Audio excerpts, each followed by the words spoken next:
Okay. All right, we are live. So, Hello. what's up, Hello, everyone? everyone. Hello. Let us know how the audio is on both ends so I could adjust Braethorn if I do need to, but I think we should be good. All right, I need to pull up chat. Okay. All right. So I put this stream notification up as early as yesterday, and people chimed in yesterday. So I usually call out who was the first to chat once the stream announcement goes up, and that was one of my mods, Jason Whitmer. Who's did you meet Jason at LTX, by the way? I believe I did. Okay, yeah. So he's also a content creator. So he was there. Me and him, we both swapped helping each other record stuff. So yeah. So he was the first, and then Coalition Gaming, as always, every single week. Mr. Cuddles, who was also at LTX. That's right. Yeah. What's up, Cuds? Sorry, I stepped on your toes when it comes to greeting everybody. No. You can greet everyone. You can greet as well. Everything you got. Can you see everything that I bring up in the chat highlights? Yeah. Well, yes, I see chat over here. Okay. I need to bring chat over here, actually. Okay, cool. All right, neato. There we go. Oh, nope, never mind. Okay, I'll get this. You do your thing, man. Okay. All right, what's up, Justin Alexander, Craig Lilly, as always. We got Mod Kevin Ngo in the house as well. Coalition Gaming Chris, KL130. Lots of...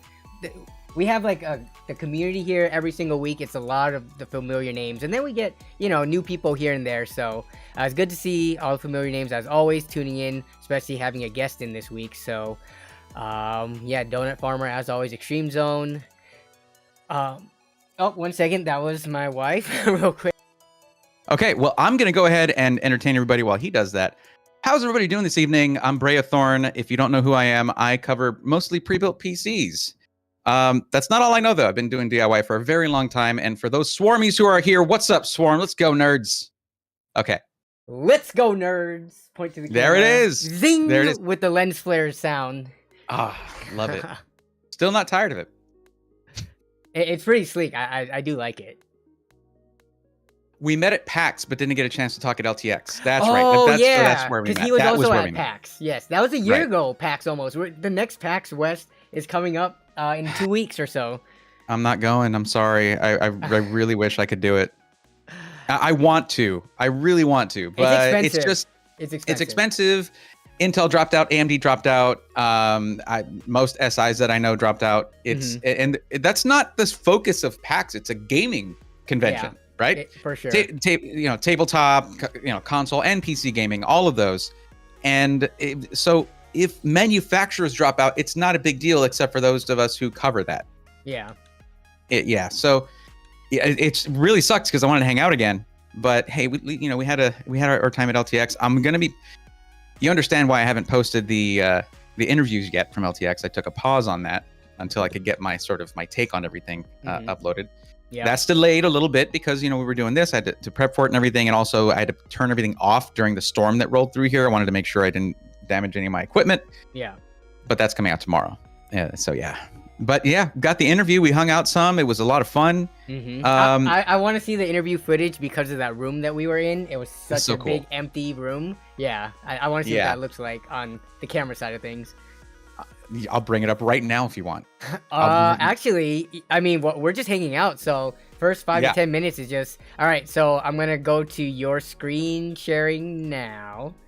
Okay, let me just minimize that. Oh, hey, it's my face. Why is that still up? Okay. Close that. Here we go. Let me just find it. Here we go. Tour, interviews, and interviews. Here we go. Y'all seeing me doing Premiere Pro. Oh no. Kevin, what's up? How's it going? And of course, again, what's up, Jason? Alucard, welcome, buddy. I'm just looking at where my name is highlighted. And Coalition Gaming, good to see you. Death Tech, what's up? Okay, here we go. Look at it. That's the first thing. That was the first. It was what the last thing we were working on. Look at that. Nice. Look at how annoyed you look at me. Why are you looking at me like that? Why did you stop it on that screen cap though? Because I wonder why you look at me like that. There are other smiling moments, I'm sure. Not many people get to know how others look at them when they're not looking. We get to know that because we have footage. You're caught in 4K literally. But that's that. And then the thumbnail. What was that about? Why are you looking at me like that in the thumbnail? Oh, for this stream, I gotta make one of those weird faces. It's gotta be clickbaity in some way. So you know, it's the YouTube face. It's the YouTube face. It is. Yeah. Yeah. But yeah, we got some.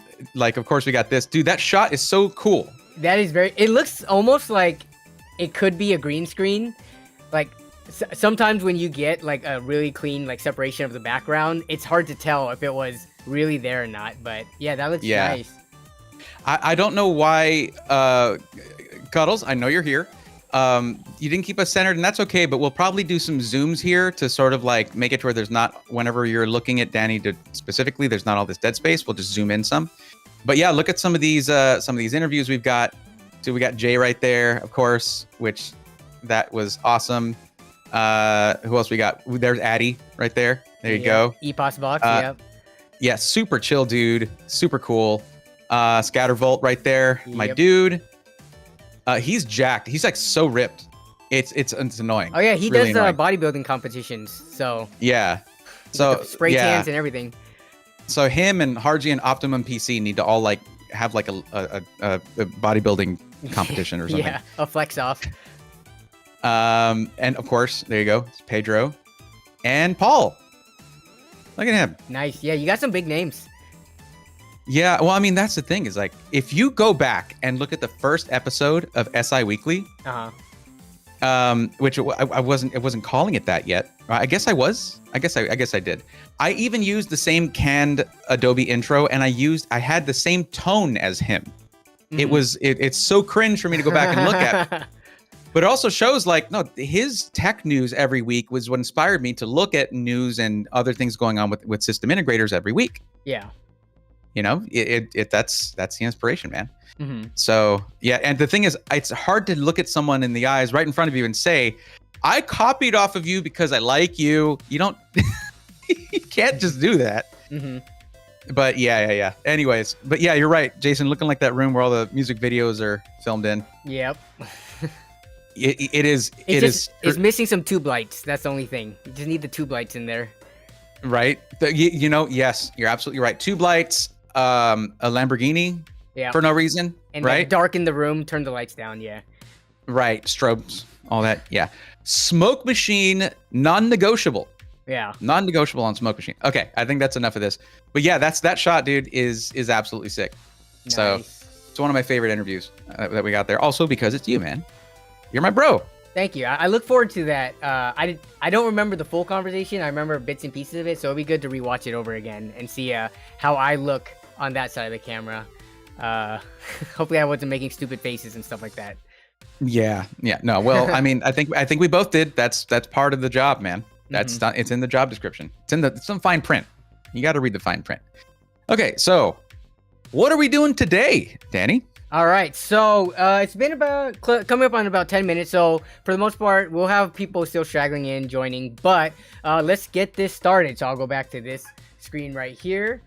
So happy Tuesday, everybody. Normally this stream takes place on Wednesday, but I had other commitments tomorrow, so I had to move it to today. And we have been trying to get Braethorn on the stream.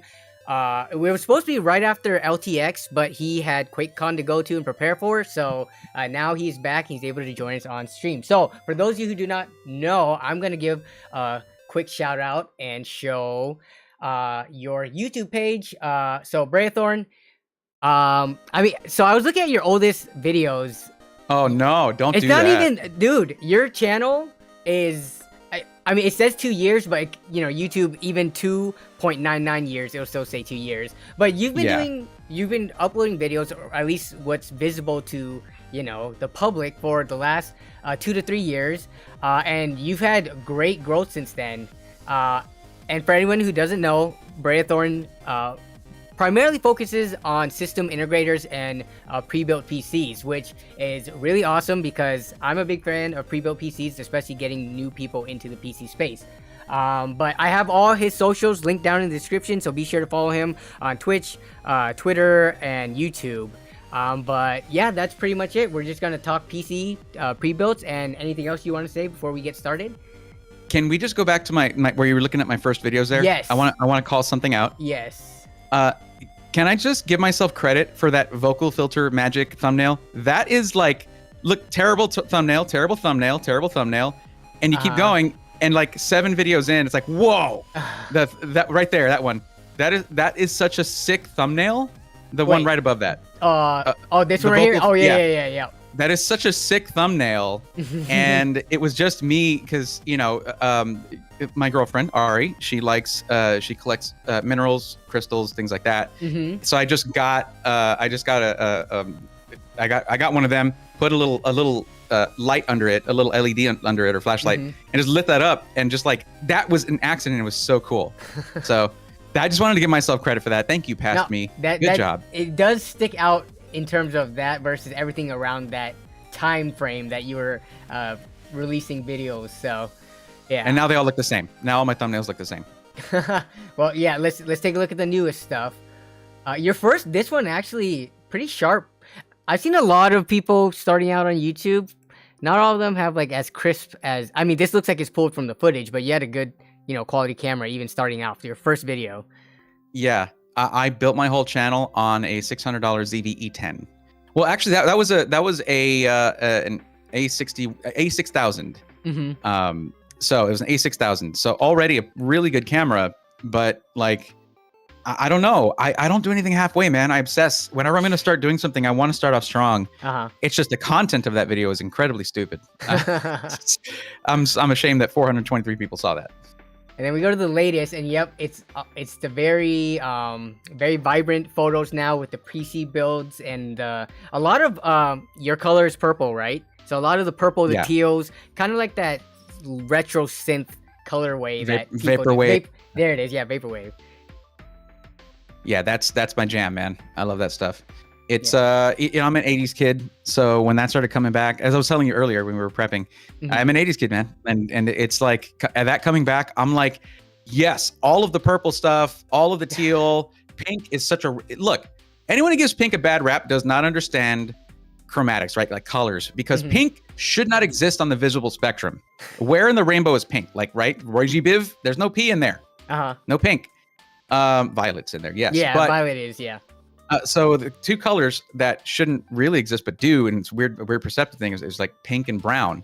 Yeah. What is it called? Man, there's some tech channel, I forget his name, but he makes these long videos that are really interesting, and he talked about brown for this whole time, and he was like, oh, it's just kind of an orange. It's color. like a darker orange, yeah. In school, when we were painting, it was make orange and then add some black to it, and then that makes brown. Yeah. But yeah, it's man, it's just, I love those colors. I think as I get older, and the vision goes, you start losing it. Brighter colors appeal to me, obviously, because I can see them better. But one last, just I guess since we were talking about that, the old stuff, one thing I did get someone point out to me was like, dude, I went back and watched your first video. You already had branding. Well, who does that? You had like your channel name and everything like set. I had a little logos. intro. Yeah, I obsess, dude. That's what I do. Well, Anyways, so what else? I want to look at your first videos. Oh my goodness! If we're gonna call me out. All right, so let's go to your screen sharing. Oh, dude. So my first video, it was shot on a C920. Okay. Please don't play the audio, but if you are to click on it. Oh, don't look at those ones. Those are, because I had a YouTube channel before I started PC Tech YouTube, but that $300 was my first build that rocketed my channel. But that's a C920. 152,000 views for your 5th video? Bro. It wasn't, it didn't get to that's like over the 7 or coming up on 8 years I've been doing YouTube, right? So right. It was a slow burn ever since that was released, but yeah, my thumbnails definitely have changed since back then too. Bro, wow, man, you lost a lot of muscle though in the meantime. I will say that. Can I just share some appreciation for the fact that like you pushed the LAN party thing, and I love that, man. It takes me back. Oh, thank you. I always enjoy your LAN party content. Yep, there we go. LAN party, just awesome. But yeah, you can kind of see the evolution here. Yeah. You had your color. you had your colorway. Did you go back and change these thumbnails later on? No, most of those are the originals. A lot of those are just screen grabs from the footage. That was before I like really did heavy editing in Photoshop for thumbnails. So let me tell y'all something. How weird it is that because I was subscribed to you on my personal account like a long time ago, and but you know, there's a lot of accounts that I followed for a long time on my personal that I didn't follow on my like Braethorn YouTube account, and I would do that later. Yeah. So it's weird. Someone who's been doing this for 8, 9 years, 10 years, when they come up and say, "You saw me at PAX West," you're like, "Oh, Braethorn, hey man, you want to? Yeah, I know who you are. You want to be in this video? I want to ask you some questions." I was like, "You know who I am? I know who you are. What the heck?" You know, it's really weird. There was a lot of that going on at LTX too. Like, oh yeah, you know, Mr. Yeaster by chance? He's like huge on TikTok. He might be the biggest TikTok PC person. I don't really watch TikTok. Okay. Unless my girlfriend sends me TikToks to watch, that's when I open the app. Okay. Yeah, but so he's super huge on the short form content side of things. But when I bumped into him, I was like, "Oh, hey, Mr. Yeaster, I know you," and he was like, "No, I know you."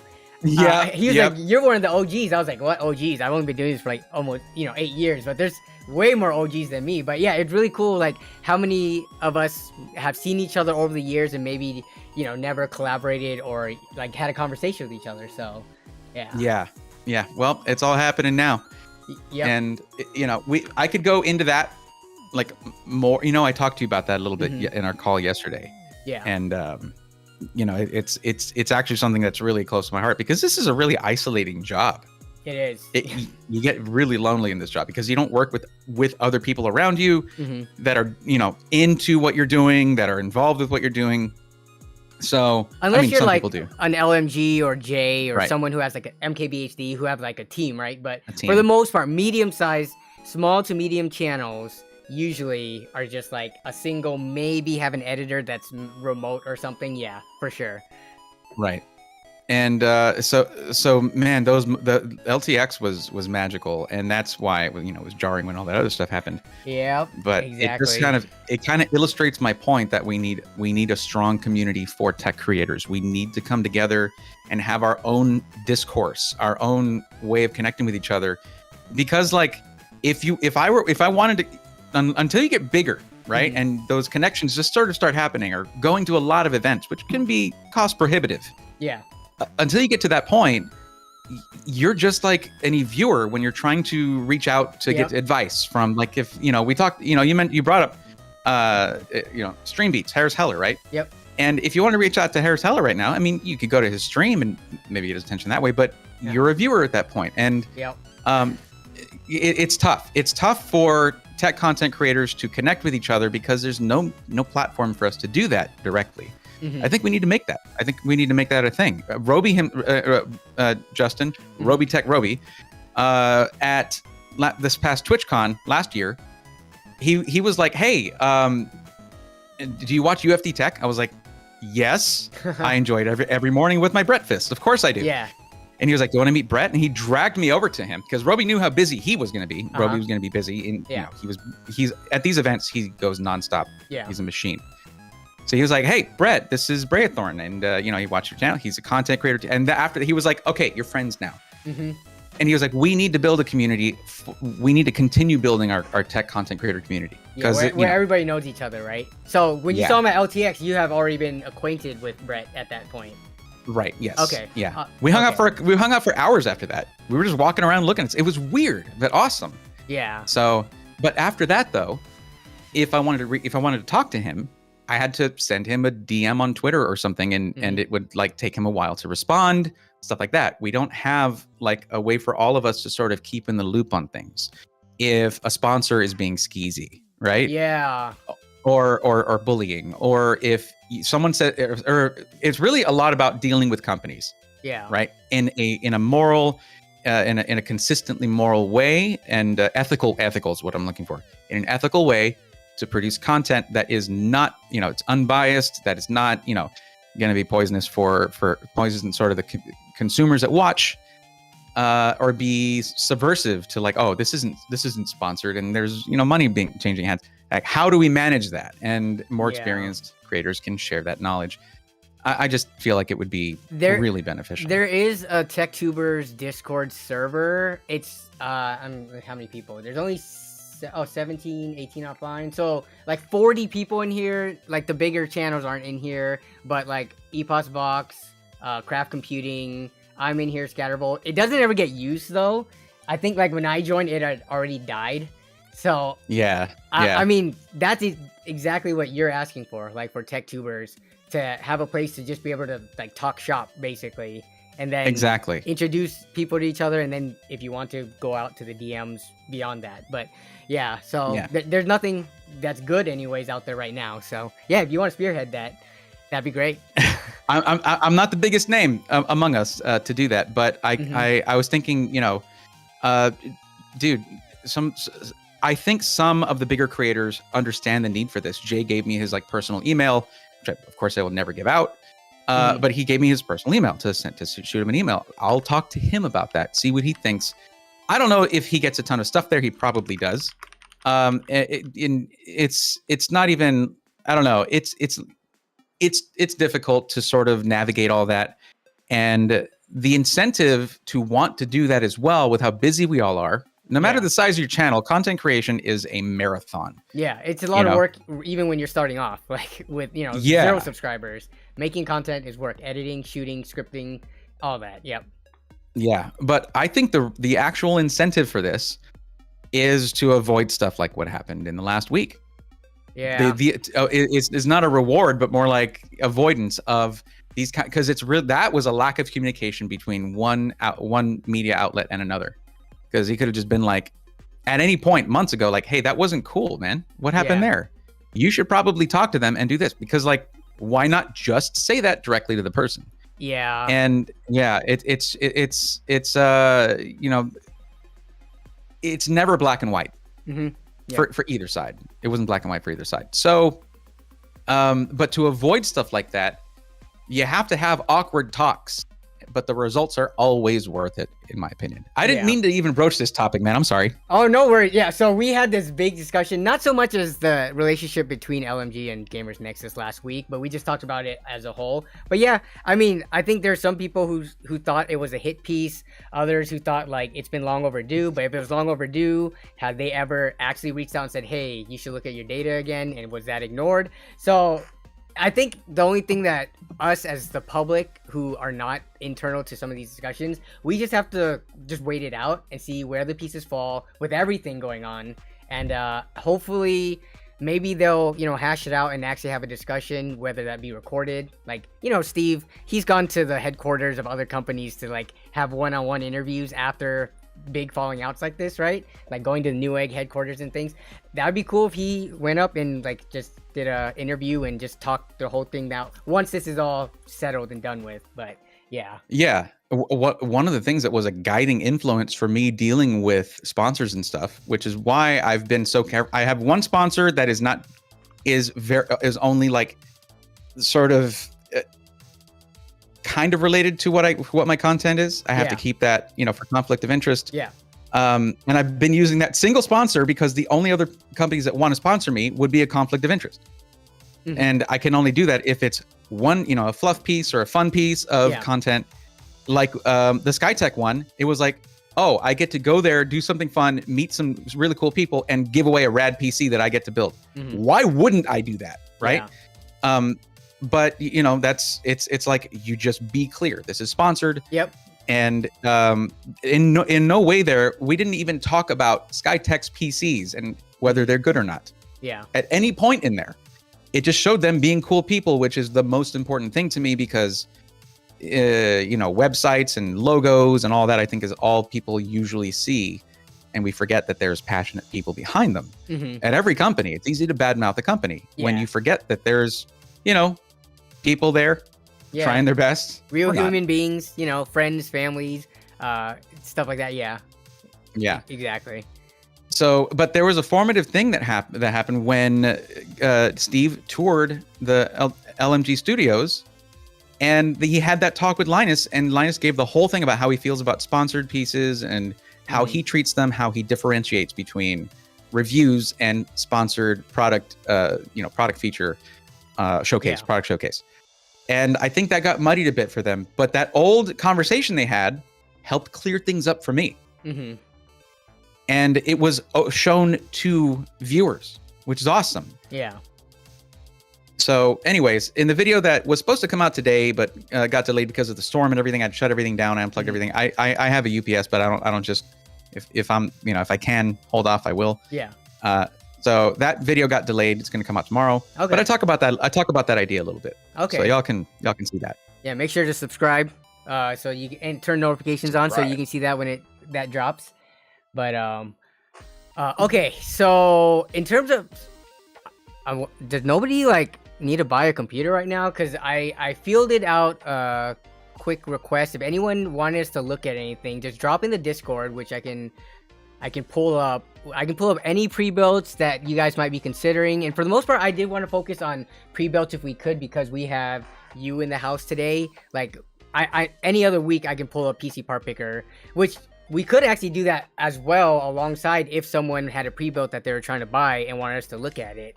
But let's just take a look at chat real quick in the meantime. And if not, then maybe we can look at what you would consider one of the best pre-builts for a certain price range right now. I'd be curious to hear your thoughts on that, or some of the options, if that's not any conflict of interest. No, not at all. Yeah. So, so real quick, let me see here. So looking at we have this saved. You copied and pasted this earlier. Oh yeah, yep. So I'm gonna drop that in the chat real quick. So, but the reason I'm dropping in the chat is not for any particular person to answer right now, but just to show the type of questions I typically ask when I do my live streams, which are coming back. I hadn't done them for months because of the move, and I don't want to stream in a 140-degree Fahrenheit garage. Yeah. I kind of can't do that. But generally, when I stream, people get in a queue, and then when their turn comes up, they answer all of these questions. Pretty much, plus a couple extras that we had to take out because of the character limit on YouTube. So that's the thing when it comes to the best for a price point. At certain, when you're under a certain budget, if you're under 1K, you lose that flexibility of okay, let me shift a little bit more budget to RAM because I'm going to edit video and I need more cores, or I'm just going pure gaming, so I'll get fewer cores on my CPU but one that's fast, and then put most of it towards GPU. 16 gigs of RAM is fine. Whatever. You lose some of that flexibility and you just get the best you can for the price. So on budget PCs, it's a little easier to say, just objectively speaking, for the price, this is one of the best ones you can get. Here are the reasons. And I hope that I can show you a few SIs that maybe you don't really look at unless you do, you watch my 35, 40-minute videos about pre-builts every week. There are a lot of SIs out there. Yeah. There are. Yeah.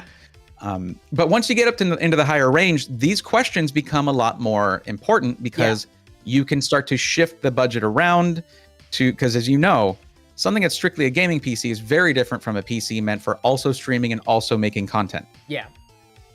Or cranking out G-code because you're trying to run SolidWorks. That's very different. It's a vastly different use case than just gaming.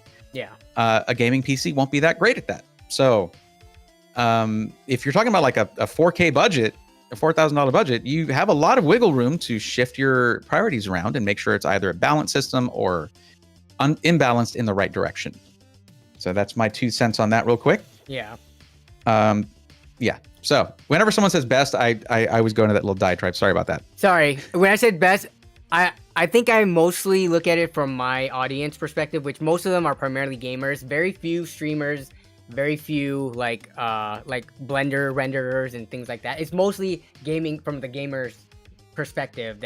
That's my primary core audience. But we did get a submission, so let's just do this as kind of a warm-up run from Jason Whitmer, actually. So I'll pull this one up.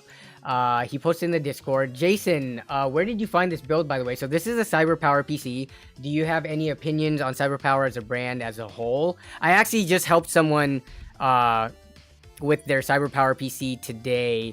It was an 8700, they were at my house. Jason, it was Kyle.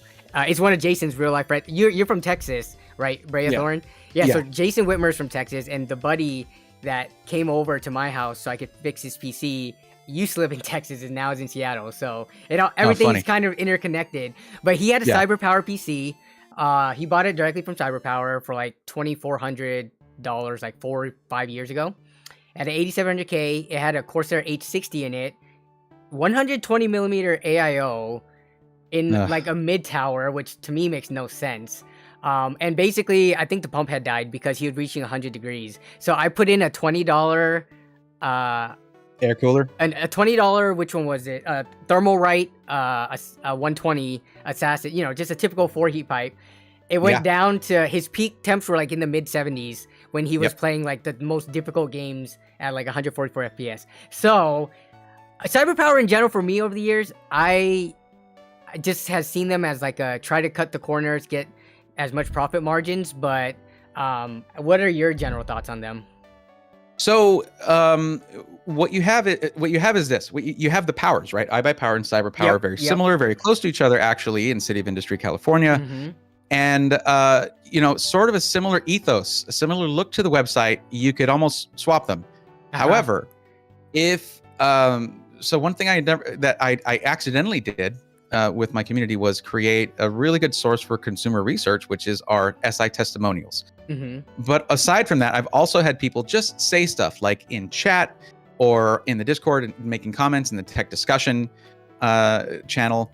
But it seems like in the last year or so, or half a year or so, opinion has been going down on a little bit, on a downturn for Cyberpower PC when it comes to their support.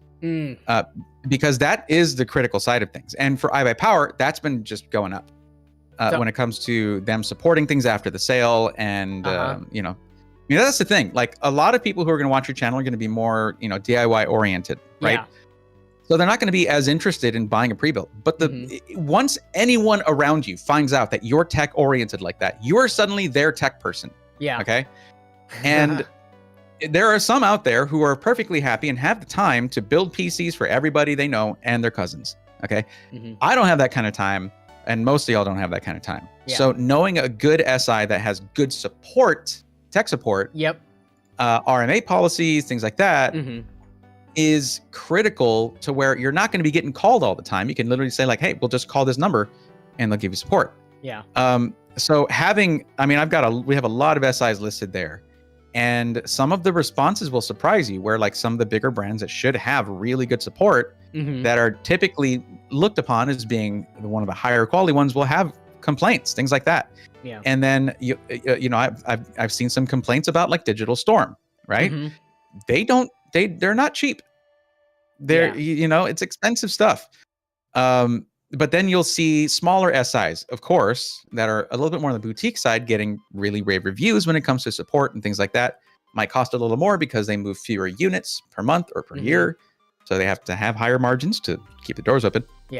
And so you really start to see the breakdown there. But there are some larger companies that are putting a lot of effort into support. So I would say for Cyberpower, it's not anything about the fact that they've never reached out to me. I don't care. I don't care. For sure. You know, I stopped caring about that. I've got enough SIs that do reach out to me for reviews and things like that. I don't need Cyberpower to do it. It's not about that really, although that does help me get to know the people who are behind the website, behind the company. It's more about that support and the fact that it is in a downturn, where it was okay before, according to actual consumers. Yes, that's third-party reporting, but it's like direct to me, right? I hear it. Whereas a company where you can get very similar deals, in fact, some things that are kind of, you see, what do you have here? What is this PC we're looking at? That is a Height Y60 case, correct? And Height is part of iBuyPower. iBuyPower is taking a lot of the, you know, they're taking their funding, their profits, they're putting it towards developing cases that they can put their systems in at iBuyPower. Basically, it's a symbiotic relationship that they've created for themselves. And now they have better looking, better airflow systems. So much so that you have other SIs doing the same thing. So to me, I would then say, you know what, I'm gonna go with iBuyPower on this. Another thing I will say is go direct to the SI. Okay. Yeah, you can get some really good deals going to Amazon and going to Best Buy or whatever. And doing returns at Best Buy can be pretty easy, which is good because you'll probably be doing that. Because you can you'll generally get different systems at third-party retailers than you get direct from the SI. Yeah. So I definitely recommend buying direct from the system integrator for that reason. You know, it might seem like it's 6 up, half a dozen down, like it's the same thing either way, but you have more customization options going through the SI. You can deal directly with them when you talk about tech support, no Geek Squad involved, all of that. It's it can be pretty nice. So yeah, I would say wait, if you bought a Cyberpower PC from Best Buy, is the first line of customer support Geek Squad before actual direct Cyberpower? That I believe depends on which one you buy. Okay. So I believe with iBuyPower, you can talk direct to iBuyPower if there's a problem, but most people will opt to go to the Geek Squad because they can just load it up in their car and take it over there. Yeah, it's like you can get there same day instead of having to deal with the shipping back and forth and the delay. Okay. Right. So it can actually be pretty good if you pay the extra money and you have some coverage from them, because it'll cover some of the things, some of the typical things that happen, getting a bunch of malware that'll slow down your PC, get that cleaned up, you know, all of that. My problem is I used to work for an ISP that had a kiosk to sell internet in a Best Buy. I never worked for Best Buy. Yeah. But that was when the Geek Squad was really coming into its own. And I got to know from some of the Geek Squad guys how things work around there. And you know how a lot of systems that come from Best Buy will have bloatware? Yeah. Well, Best Buy gets paid to put that on there, right? Of course. Like your Norton, all those things. Like that's big money for companies like that. And then what do? Geek Squad says, hey, you know, this probably has a lot of bloatware on it. If you pay us $75, we'll take that right off for you, or whatever the price is. They're making money on both ends. It's amazing, actually. And I don't want to support that. But I don't know if that's changed. It could have changed because of more awareness of that kind of thing. Yeah. But most system integrators, I'm not talking about OEMs. You go to Dell, you go to HP or whatever, there's going to be tons of bloatware. Most SIs are minimal when it comes to bloatware. Minimal to none. All you'll get is like your RGB software, which is kind of bloatware, but it has a function. So, yeah, that's usually what you'll get going directly to an SI. There are several reasons to do it. So I always recommend that. So here I would look for a similar system at iBuyPower. Yeah.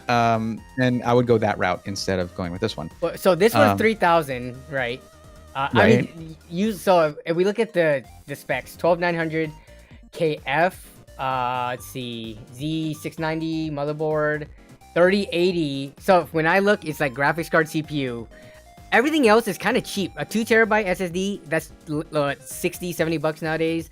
4 terabyte spinner, that's also under like 100 or less. 32 gigs of DDR5. Okay, so that's a little bit pricier. But it's 4,800. I mean, you're not talking about a laptop where it's like, you don't need to run at JEDEC speeds in a desktop PC. Like it's almost weird to do that. But coming in at 3,000 with a 3080, I think is my biggest problem, because that's the highest price component in there. And those, I mean, it's kind of hard to find them new now for a reasonable price because they're starting to get phased out. But still, how do you get to 3,000 unless you're making a ton on labor, right? And I guess warranty. Yeah, I mean, also the thing about it is, who's going to pay less for a height case? Cyberpower PC or iBuyPower? And them paying less means that they still get a certain margin. Yeah. Yeah, they'll either get more profit margin or they'll leverage that to have lower prices than their competitors, who now have to buy cases from their sub company, their sub brand, because everybody wants them. Like it's pretty brilliant. So anyways, hop over to my screen share and I will, you know what, can you send me a link for that? Where was that? Was that in the Discord? It is in the streams. I can, let me try to send it to you directly too. Oh, it's in the stream. Okay, if it was in the stream, then I will just grab that. I'll do it to the stream as well. Yeah. Okay. So I want to bring this up so I can compare them, but here. So here, whenever I go to iBuyPower in videos, I usually first go to the RDY or Ready Pre-Built Computers. This is where they have a lot of strength here. Like if you watch my tour of iBuyPower, there are mountains of these, and their build quality has been going up. So what we're going to do is... Can you zoom in just a slight bit? Sure. Okay, yeah, of course. Yeah. Sorry, I wasn't thinking there. So we're going to go... Of course, there's a slider here. I usually use that. We want to stick to around $3,000, right? Yeah. So let's just get a system to compare. Mm-hmm. People in the chat are already saying 13900 KF and a 4080. So next gen on both of them. If that's one. Yep. Yep. Oh yeah, we're gonna go from price low to high. So we have this one here that's 13700 KF and a 4070 Ti, right? For $24.99. So that's $500 less with 32 gigs of DDR5, 6000. Yeah. Right. 2 terabyte M.2. It's still a good start. Yeah. Honestly, like. I've seen some companies that at this price point, and I shout very loudly when I see this. Okay, at this price point, are still putting a 1 terabyte in there. Yeah. How cheap can you get? But that's part of my job as someone who covers SIs is not just to inform consumers, but to hold SIs accountable for. Let's raise the bar. If you want to be competitive, you know everyone's kind of in their bubbles. Look at this: 7950X, 7900 XTX. You and I know that's a really potent combo right there. Yep. You know, AV1 encoding, 24 gigs of VRAM, 32. So this has the downside here. They should have gone with 6000 or 6400 to, it depends on what G says in there. Why did AMD have to do that, man? Why did they have to change the sweet spot? You don't do that. Anyway, whatever. We haven't really talked about that, but, and here you have the 7950X 3D, 7900 XTX, DDR5 6000. Yeah. Look at that for $28.99. And then here's the $3,000 one. 13900 KF. I don't know why the F is in there. That's a real shame. Because if this had, you could throw in a 64 gig kit of, 2 sticks of DDR5 6000 for not a lot these days, and you have an awesome video editing machine right here. If this had QuickSync, no integrated GPU in the CPU, no iGPU or whatever you want to call it. Okay. Yeah. But this is a way better system in an awesome case. The LAN-cooled 2 mesh is sick. It's still a really good case. Yeah. I mean, look at that. So that's what I'm talking about. It's like they're more in tune with what a good deal should be. Okay. Yeah. So I lost what I had there, but let's go even what happens if you go a little above what the Cyberpower system is? Because sometimes you'll have a coupon for like $100 off, right? Yeah. And so if we go to, well, this one's $34.99. $500 jump in terms of what they have available right now. It's always changing, for a right? 4090 though. Yeah. You're going from a 4080 to a 4090, which is, it's not a $500 jump. It's $400 jump. MSRP wise, right? Yeah. Right, but you're also looking at going from 5600 mega transfers per second to 6000. Yep. This says 2 terabyte. Oh, they both say Gen 4. So yep. Thank you for clarifying that, guys. Actually, that's really good. But still an F on this. Why? Get the F out of there. Like at this price point, $3,500 and you don't have, come on, no QuickSync. Off the top of your head, would you have you been looking at these or just SIs to the point where you could pretty quickly say, all right, this is what the PC part picker equivalent would be. So this is how much they're banking on top of it or making on top of it for labor and shipping and all that stuff? Or I that would actually require me to really pay attention to the very quickly shifting retail prices, retail market. Okay. It shifts way too fast. And I could very easily say something like that. And if someone watches that video 3 weeks later, I'm dead wrong. Yeah. So my purpose is really I don't tell people in my videos, buy this. Yeah. That's like financial advice. That's like buying advice. And that's a slippery slope because I don't know my viewer. I don't know exactly I know a lot of you guys like in the swarm, but the person watching that video who's going to make a buying decision based on me saying that, it might be far from what they actually need. Yeah. Like if they're coding and if they're trying to get into actual, programming, and the system I'm looking at is like a 6-core CPU that just can't keep up with compiling, right? When they really want something like a 13700K or something like that would have a lot of cores and compile like crazy. That's not, and I'm doing them a disservice. Yeah. And this is a message I send to a lot of people. It's something I say to a lot of people. If you ask somebody who is tech savvy for advice on making a buying decision, and they don't ask you a lot of questions first before giving you an answer, they're not telling you what's right for you. They're telling you what they like, or just something that's just number versus parts. Like that's not the best advice. Yeah. In that case. So, that's the reason I give, I just try to familiarize people with the market and sort of what makes for a good deal in general. so you can then ask yourself questions and make an informed decision. Yeah. And I know that's super vague, and it's like it's me skirting the responsibility of giving buying advice, but like honestly, this is not a small purchase. Like which do I want, the Apple Watch or the Google Watch or whatever? Yeah. You're talking about some people who are spending amounts of money they've been saving for three years or so. Yeah. 2 years. And then this PC could last them the next 4, 5, 6 years, right? Depending on how long people like draw that out, how they use it. Yeah. It's a huge responsibility. And for anyone who doesn't see it that way, you shouldn't be giving buying advice if you don't see that huge responsibility that you have to those who are watching to either be purposefully vague in order to inform and educate rather than directly say buy that. Or if you're going to say, hey, this might not be right for you, but it's a good deal in general. And if you want to know if it's right for you, here's the questions to ask yourself. And I do have that video. I have a video out. It was, I think, the 1 year anniversary of SI Weekly, where I was just like, okay, here's the questions and why you need to ask yourself these questions. There's tons of people who won't see that. So that's frustrating.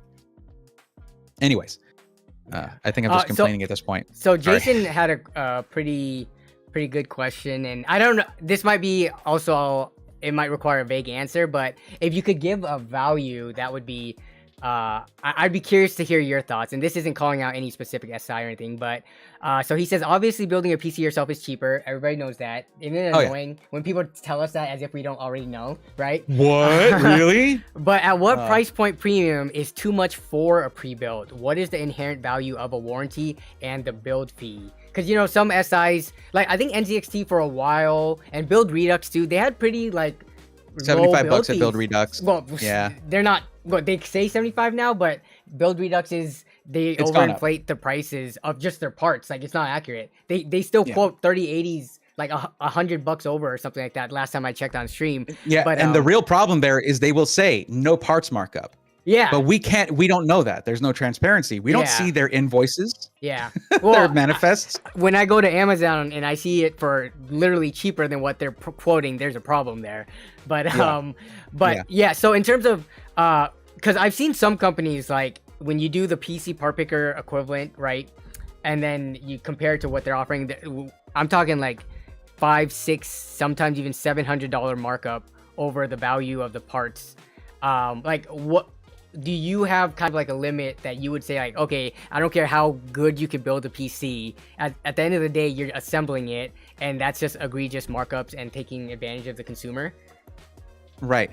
So here's the thing. There are some, I could just sit here and say like, oh yes, well it's all subjective. It's subjective to each consumer and yada yada, and just totally cheese out on that question. No, there are some system integrators that I've looked at where it's like, that is, like overkill. Yeah, overkill PCs, yeah. Overkill. That's the example of where it's just too much. It's just too much, where it's literally twice the price of just building it yourself. That is egregious. Yeah. I found, and I've whenever I don't do hit pieces, okay? Yeah. Whenever there's a video that you see, where I'm just like looking angry and it has like red text, don't buy from these. I did not intend to make that video at the onset.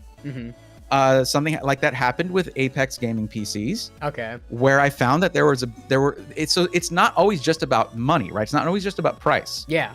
With Apex Gaming PCs, I found bad decisions, bad configurations. And the worst thing about them was the bait and switch that led to confusion and anger to with their customers.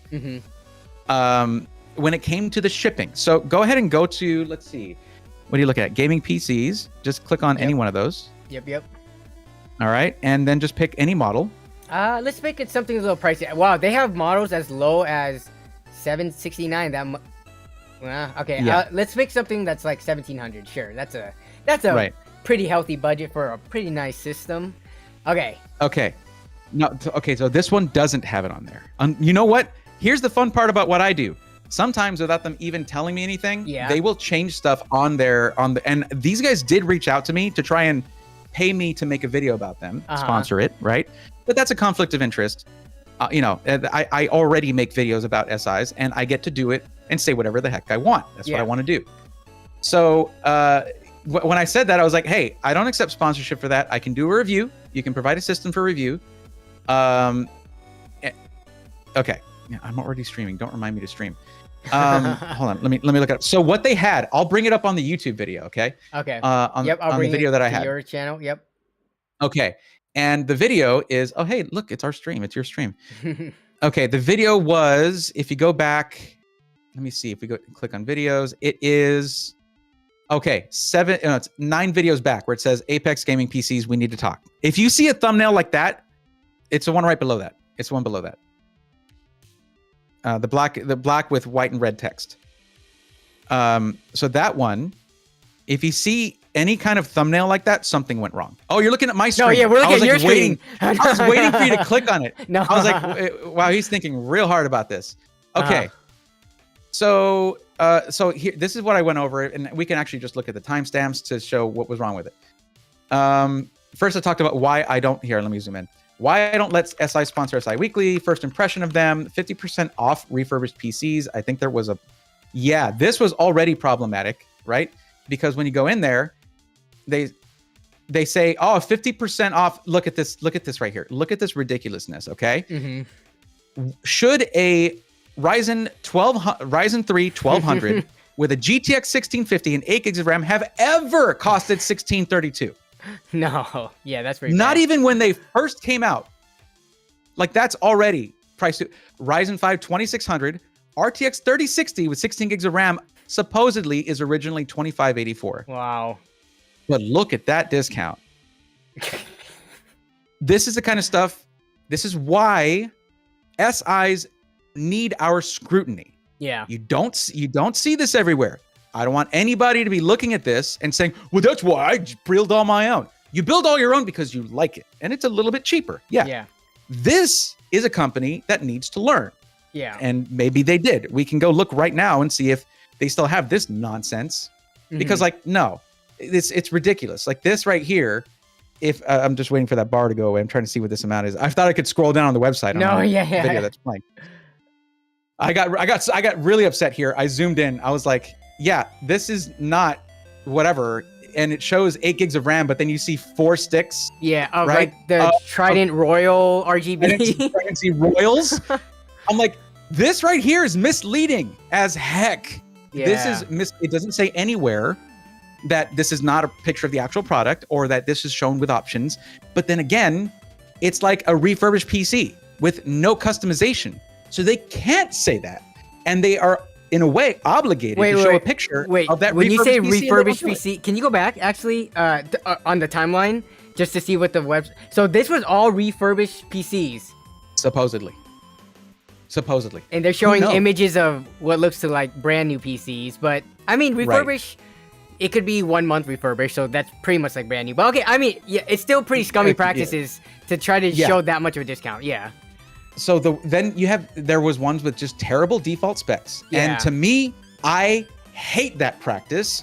I've been calling out exotic PCs for a while now. Mm-hmm. I haven't heard anything terrible about them, but I don't recommend them because they have a thing on their site where if they'll have the thing where like starting at this price and you go in and it's like a GT 1030 for the starting GPU. That or it's not. That's barely a graphics card. It's more like a display adapter. Okay, like that's not what I would recommend for someone to start. But you have people who don't look at this kind of stuff, right? They don't necessarily want. They'll see that picture with all the cool things and the RGB in it, and they're like, "Cool, add to cart." Mom, get the credit card. I found it. I found the one I want, and it's only $7.99. Yeah. And then they get something that can barely run Oregon Trail. You know what I mean?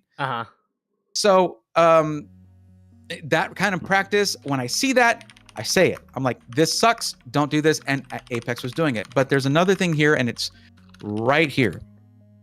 You see what that says right there? Can you see it? Ships in 48 hours. Yep. Let me ask you, is there any wiggle room here? It is unequivocal, right? Like this is, it just says, hey, this ships in 48 hours, right?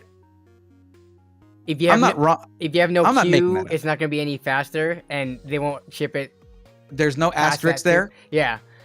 Okay, right? So it's just like, whoa, that's really quick. And Yeah. I can customize it. Wow. So that's right. It's this part right here. This is an outright lie. And by the way, I saw someone saying, where was it? With the rush Here in the chat. When someone was talking about how Alexander PC is the best. Well, guess who I recommended here when I was like, here's a much better option than the Alpha. It was Alexander PCs, right? Because look, my problem is I can't show favoritism. I have to be unbiased, but there's sometimes where so many people are so well taken care of by one company, you just recommend them. You're just like, well, that's just a safe bet. And they are. I got so mad about this because when I went in to actually look at the shipping options, okay, and they made, look at me throwing my arms in the air. Oh my God, I was so mad. Where I can just go to the website, I guess, if it's not going to show it, but it's when you get to services. But let me just play this. I think I have it muted. So here, let me say, hi, I'm bald. I have a lot of thoughts about computers. That's probably what I was saying. This is me realizing what the heck happened. Oh, you know what? Let's get the audio. Let's get the audio on for this because it was a pretty good moment.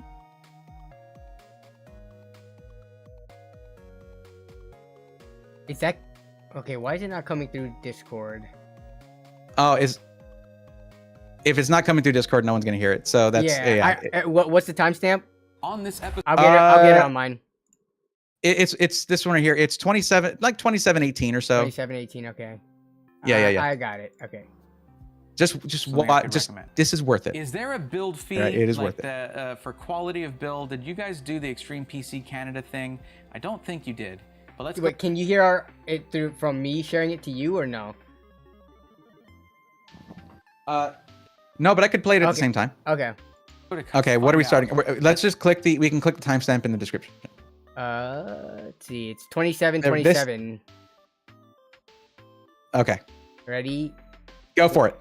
Go. Because I told them in that video, no one does this but you. Maybe I'm wrong. Services. Let's see. Rush build. All right. Wait.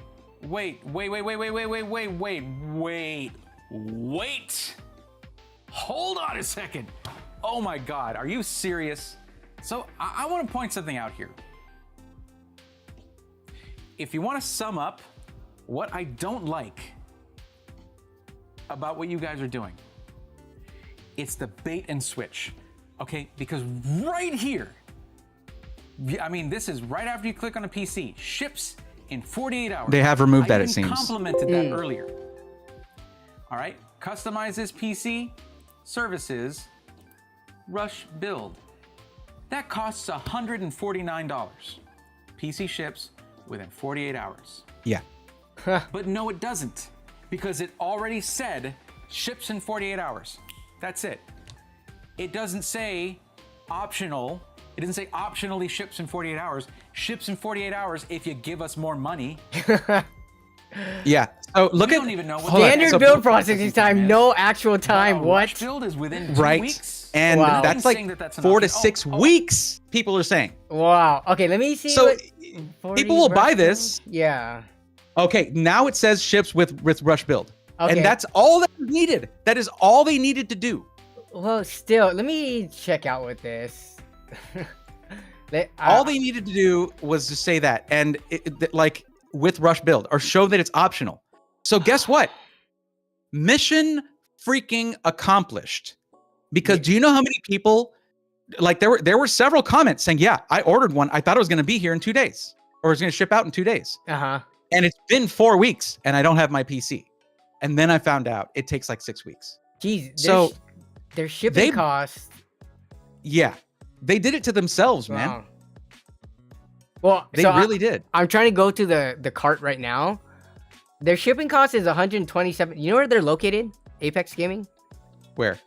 No, do you know where they are located by chance? I thought you were about to drop some knowledge. No. So I'm just trying to figure out $127. This seems a little bit more expensive than any other company. I think they were in Jersey. Let me see. So I could be wrong. Jersey would be across the whole country, I guess, from coast to coast. But 127 seems a little high for this $2,000 PC.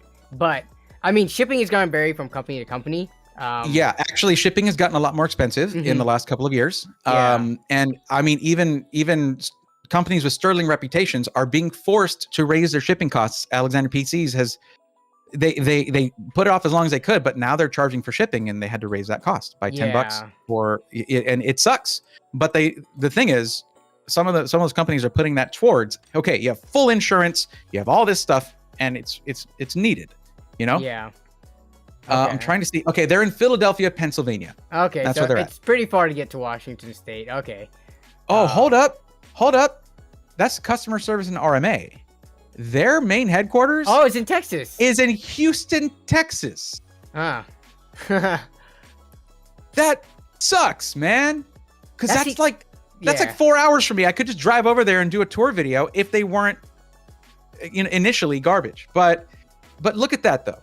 Remember this. Like, there are some companies that they make these mistakes, or they do something like that, and it's not necessarily intentional. They don't think about how that could mislead people, or they totally do, and they sort of play it off. But what matters is when it's called out, what do they do about it? Mm-hmm. They didn't vocally say, you know what, we were wrong for that. We're going to compensate those who thought they were getting for it, whatever. They didn't do any of that stuff. Okay. Yeah. As far as I know. And I don't mind when a company says, look at what we did. We did the right thing, because I don't care if you're showing off. You did the right thing, you know, show off, go ahead. You be you. But I haven't heard anything about that. And when I was like, yeah, I featured you guys in the video, and it didn't go that well. They were like, oh, can you tell us what the problems were? And we'd like to. And I was like, just watch the video. It's going to come up in a day. And I never got a thing about, like, you know what? I've had several SIs be like, you know what? We listened to your points, and we needed that fresh perspective, and it helped. Or, hey, you know what? The RAM pricing we had was from, when we got an allocation 4 months ago, and the pricing stayed the same. It should be lower now. So we fixed that. But the fact that these guys now no longer have a bait and switch on the first picture you see when you click on a PC, that is mission accomplished. They took feedback from your video, yeah. Well, so you said the video is going to come out in a day. Watch that. Have you had contact with them ever since? No, they haven't reached out to me ever since. Okay. I think that okay, look, there are certain companies now that I will never work with again, or I will never recommend them. Yeah. Even if they're doing better now. And I'm not hiding who it is. Lyte Gaming PCs. They're Lyte. Oh my God. Yeah. LYTE. Yep. I'm aware of Lyte. They reached out to me before. Yeah. Yeah. They will literally just pay you. They're one of those companies that will no. Here's money. Say good stuff about us. Yeah. And I was pretty new to all this. They reached out to me pretty early in the game when I was at maybe 5K subs, which feels pretty good for a newer content creator. But, they realized very early on that my 5,000 subscribers was concentrated with people who are interested in pre-built PCs. I wasn't mixing up pre-built reviews with DIY, which is the way most people do it, and it's totally a legit way to do things. Yeah. But I was just changing up to it's I'm just going to cover pre-builts because it's the only way to get a GPU right now, as it was in the shortages. Yep. And then I sort of, NOAB. NOAB. This is not the first time NOAB has done this. Yep. All right, the Spitfire are coming up. So we're gonna have that interrupting. What is up, NOAB? All right, just like a bunch of people in the chat just got gifted subs right now, or gifted memberships. Hi again, how you been? We've been doing amazing. Good, NOAB. NOAB is a goat. NOAB is one of the super donors of the streams ever since I started. So yeah, one of the OGs. Welcome to Danny Dancing Hour. Oh yeah, I love when this happens. Yeah, basically, when 50 or 100 gets dropped, that literal thing goes on for a long time. I might turn it down in a bit, but I'll let it play for a little bit. But yeah, sorry. Yeah. Thank you for the donos, NOAB. And sorry if that interrupted you mid thought, Braethorn. No problem. I usually do that to myself anyway. So, but yeah, you know what? This is great. I don't have the audio. I guess I can put the audio on now for for the stream because you can't hear that.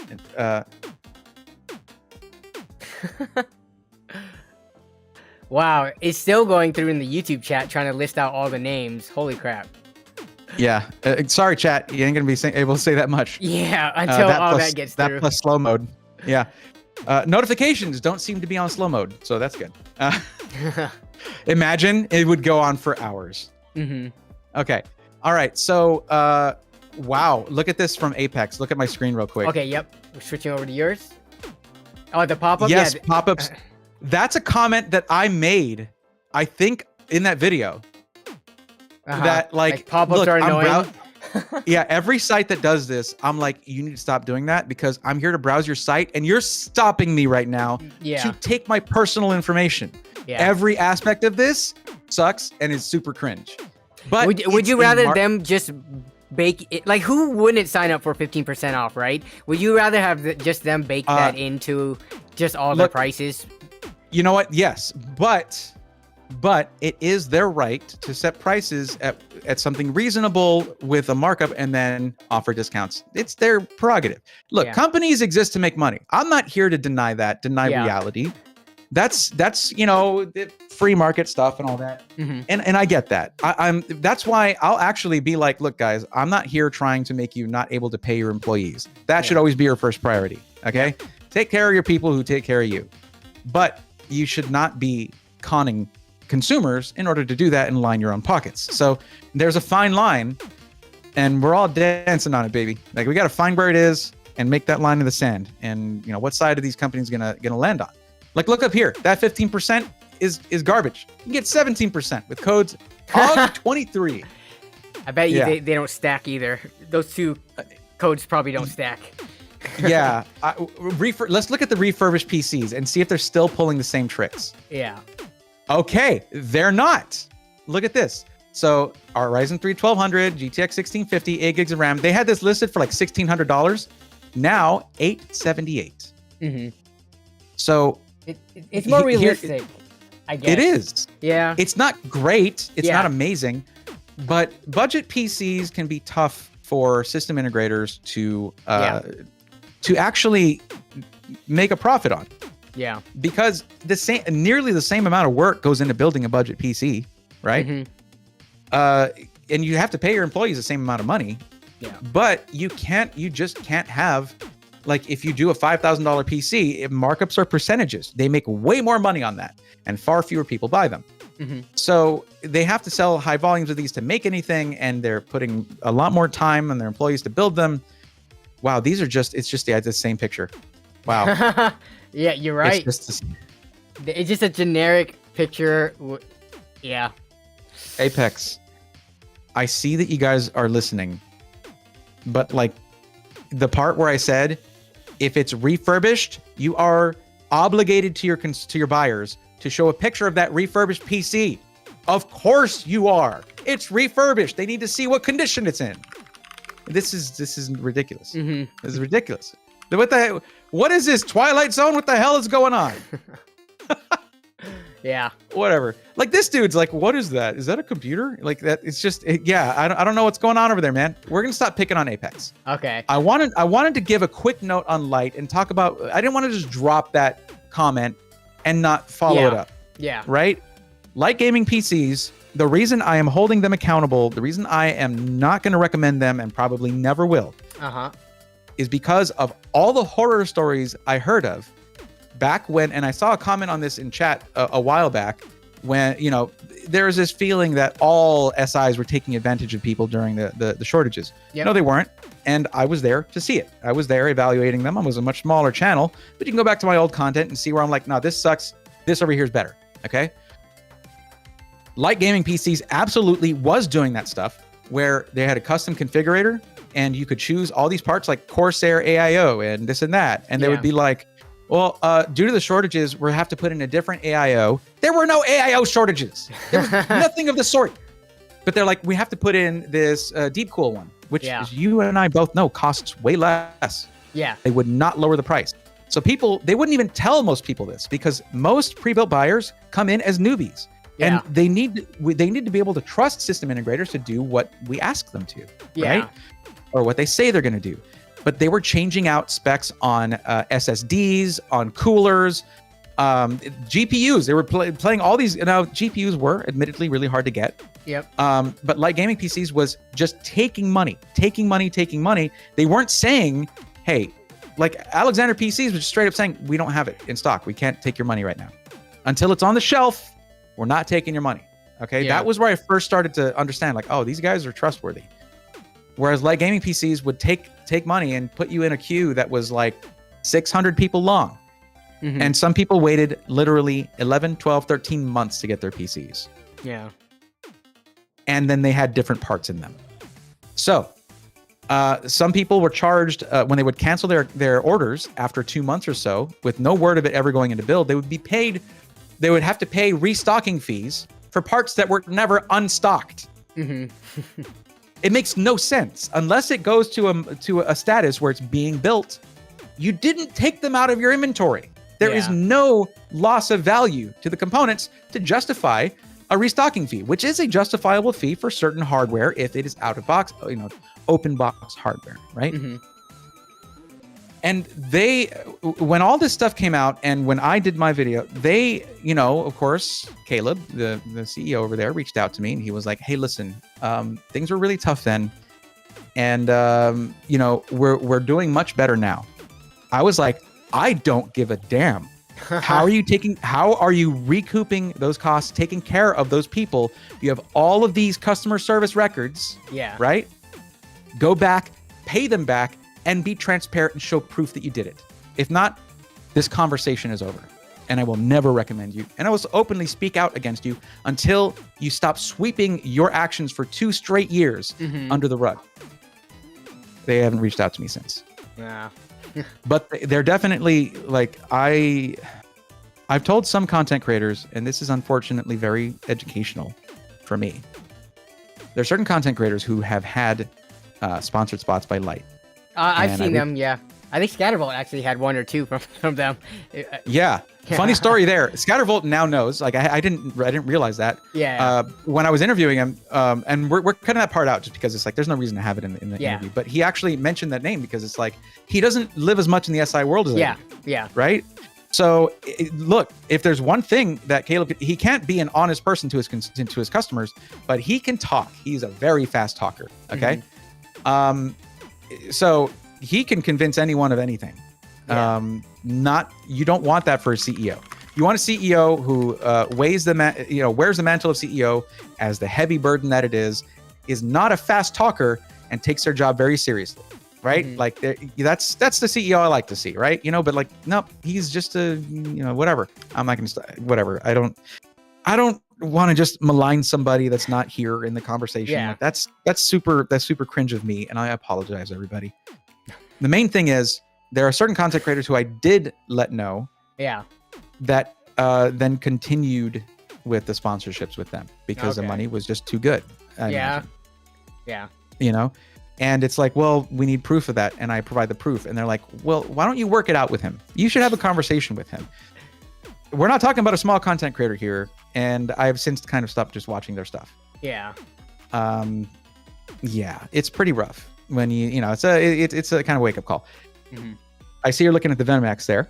Oh yeah, no, I just pulled up a random one since we were talking about Lyte. But I mean, just looking at this, I mean, in what world is there? Are they giving you like an Asus Strix 4070 Ti? Because that's not $900. 1 terabyte NVMe's are as low as $40 now. I bet you they're not giving you a top tier Samsung, 980 Pro or something. They're probably giving you, I don't know, a Solidigm Intel 670p or something that's closer to $40 to $50. I'm just trying to look through the pricing. So, not the best here. On top of all the stuff that you just mentioned. It's pretty rough. And the thing is, like, they're not going to go away. It is pretty funny. I will say this, that it was during the crypto boom. They were bought out by a company that literally does crypto. And there have been things where it's like, oh, they're actually not a crypto company. No, cryptocurrency is listed as one of their main services, like crypto company stuff is one of their main services on their website. And I'm like, how's that working out for you now? How's that funding going with the crypto crash? Okay, this is I'll bring it up later because of the whole crypto thing. I think I could have sworn Artesian wasn't that a part of the that was a pastime for NOAB. Okay. He used company look, man, I always forget who I talked to about this. I don't think we've ever talked I- about Artesian. I mean, look, I wouldn't call it an apology video. It's more like a, hey, this is a decision that I'm making. But I have a video where it's like the first affiliation I had with any system integrator Was Artesian, right? was with Artesian. You had like a code with them set up and everything. I remember. Yeah. And the thing is, it was for good reason. Everybody who had ever gotten a PC from them, except maybe the ones that Noah built, but those all went to like big name content creators, whatever, right? Yeah. So the people that mattered, right, consumers, right, that weren't getting them for free, that had to pay, loved them. Like they were built really well. You could see it being built like that, right? They had one of the best warranties listed. Now it's non-existent. So it's like that makes it really easy for me to make a recommendation, which is feedback from actual buyers, right? And so, yeah, I was like, you know what? I feel confident making this. So here's the funny thing. It's not funny at all. If you go back and watch that fateful stream, I'm sure it's available on YouTube somewhere. You'll hear my name a lot.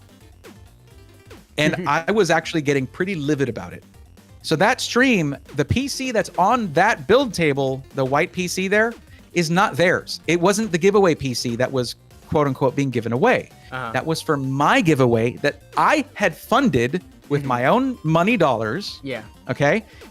And they were integrating it into the affiliate or the ambassador stream. They're like, yeah, we'll do it during that. It'll be really cool. It'll be a lot of fun. And I'm like, sure, that's fine.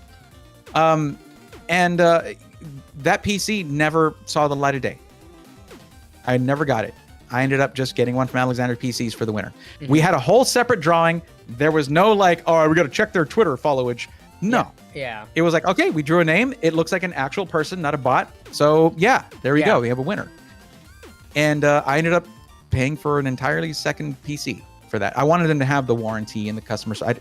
I always worry about when I build a PC for someone about like, I don't have time to do tech support and do all that stuff. So I try not to do giveaways of ones that I build generally. It's usually going to be from an SI to sort of foster that trust that I'm talking about, the experience of being with an SI, having tech support. And Alexander PCs has a lifetime warranty that TJ is going to die on that hill. It is a lifetime warranty. He will see his business burn to the ground to make that happen. But except he won't, because then it wouldn't happen, right? But no, he's working his butt off to make sure that lifetime warranty is exactly what it sounds like.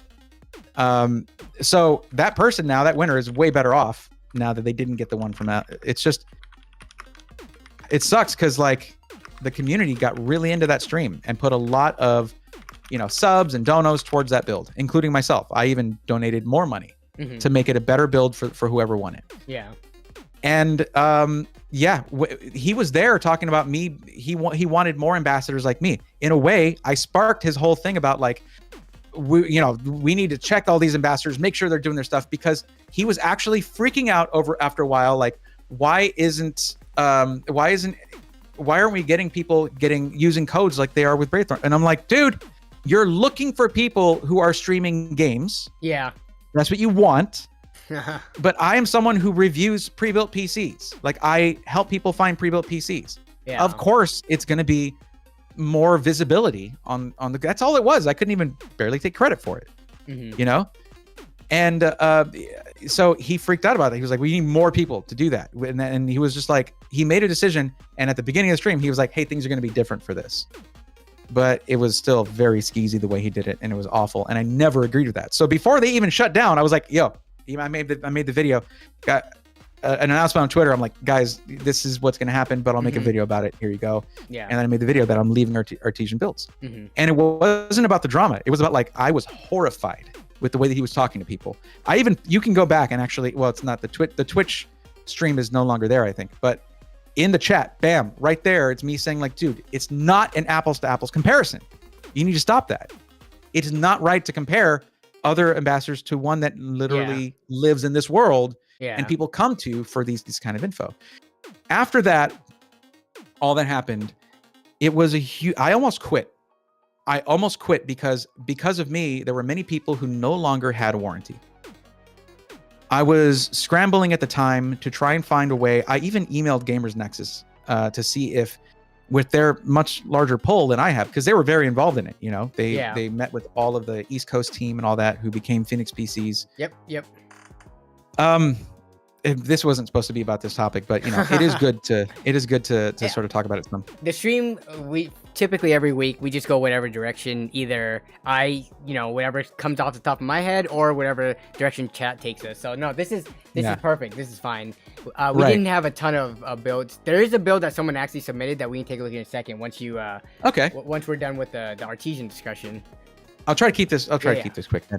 Essentially, it was a learning experience for me. I was still very new to being having any success at being a content creator. Yeah. And basically, there are people who have builds from Artesian who can get support from the Tech Questions channel. Our techies, our volunteers who are amazing. Mm-hmm. I hope at some point I get a Discord partnership or something, because that's going directly to them if that happens. You know, I don't know how that monetizes it or whatever.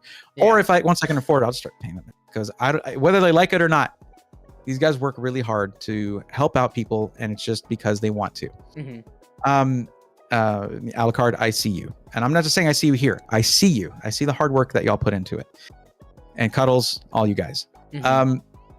But after that, I had just started, before that happened, I had just started working with Alexander PCs, and it was such a night and day experience. Yeah.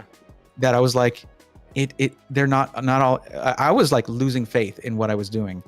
And the thing that with Alexander PCs, he was like seeing if I was okay. The owner of the company was like, dude, are you all right? Like, that sucked. Like, he was dropping your name all over the place. What happened to your giveaway PC? He helped me. He basically financed me another giveaway PC, and I was just paying it off for a while. Yeah. Because like it's rough. I was always very clear. Was always very clear. I was like, hey, this thing with Artesian is the reason I was when things happened and I had to quit my job. Mm-hmm. It was why I was able to sustain myself. So I was always really clear that, of course, it's a thing that supports the channel and gets you a discount, right? Mm-hmm. But then that was gone all of a sudden. And you know how AdSense is. AdSense is nonsense. It doesn't do much. Yeah. So essentially, I was like, look, I can still do this. And I've realized I should never I can't stay unbiased if I only focus on one or two companies having an affiliate thing going on. Mm-hmm. That won't work. It doesn't work. I've learned this, and now that was when I announced Operation Code Braethorn. Any SI that has shown through things like people telling us how good they are, how good their experiences have been, which is where the SI testimonials channels came from. Was from people just doing that randomly, and I was like, let's have a place for this, for consumers that join the Discord and go look. Oh, there's blank SI. Let me see what people say about it, right? So, now I have basically there is a list of Cuddles. I don't know how many SIs that we have a coupon code for, and they're varying degrees or whatever. But the more that we get, I don't just recommend based off of that. That would be bias, right? Mm-hmm.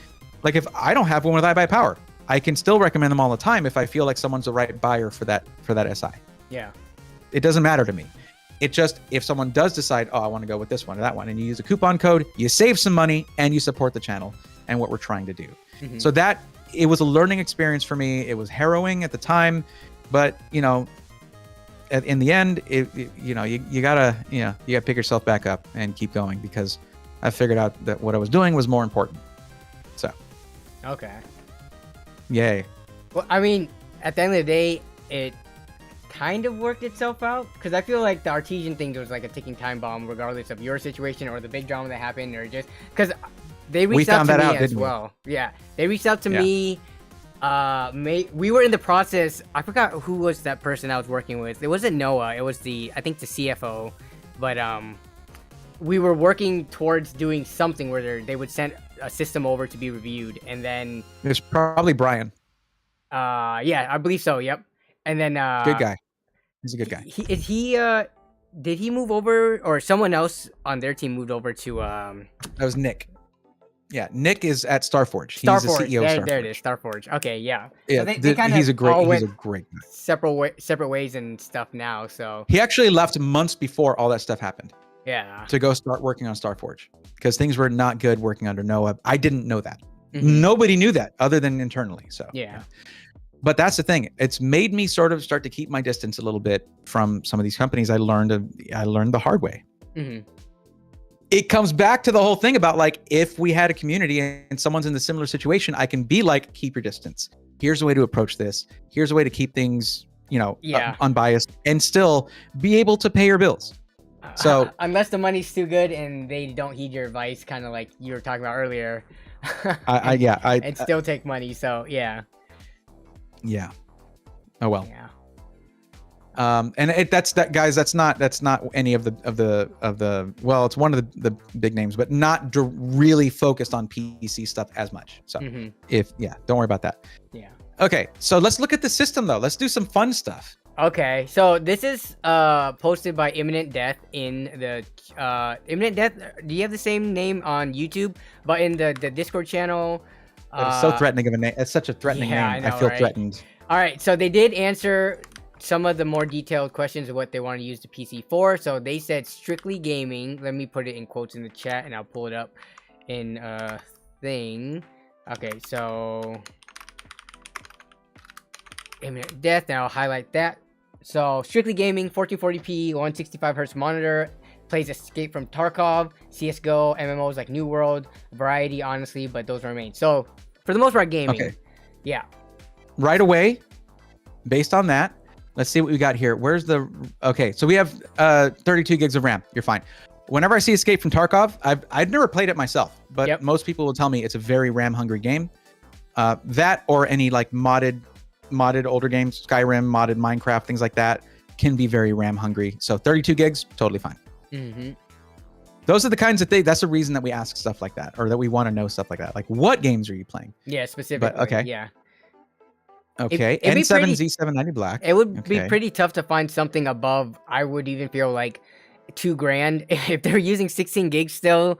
That's some red flags. The problem is I was reading the paragraph and the budget was not put in there. I would not even started working on this one because a person didn't list their maximum budget.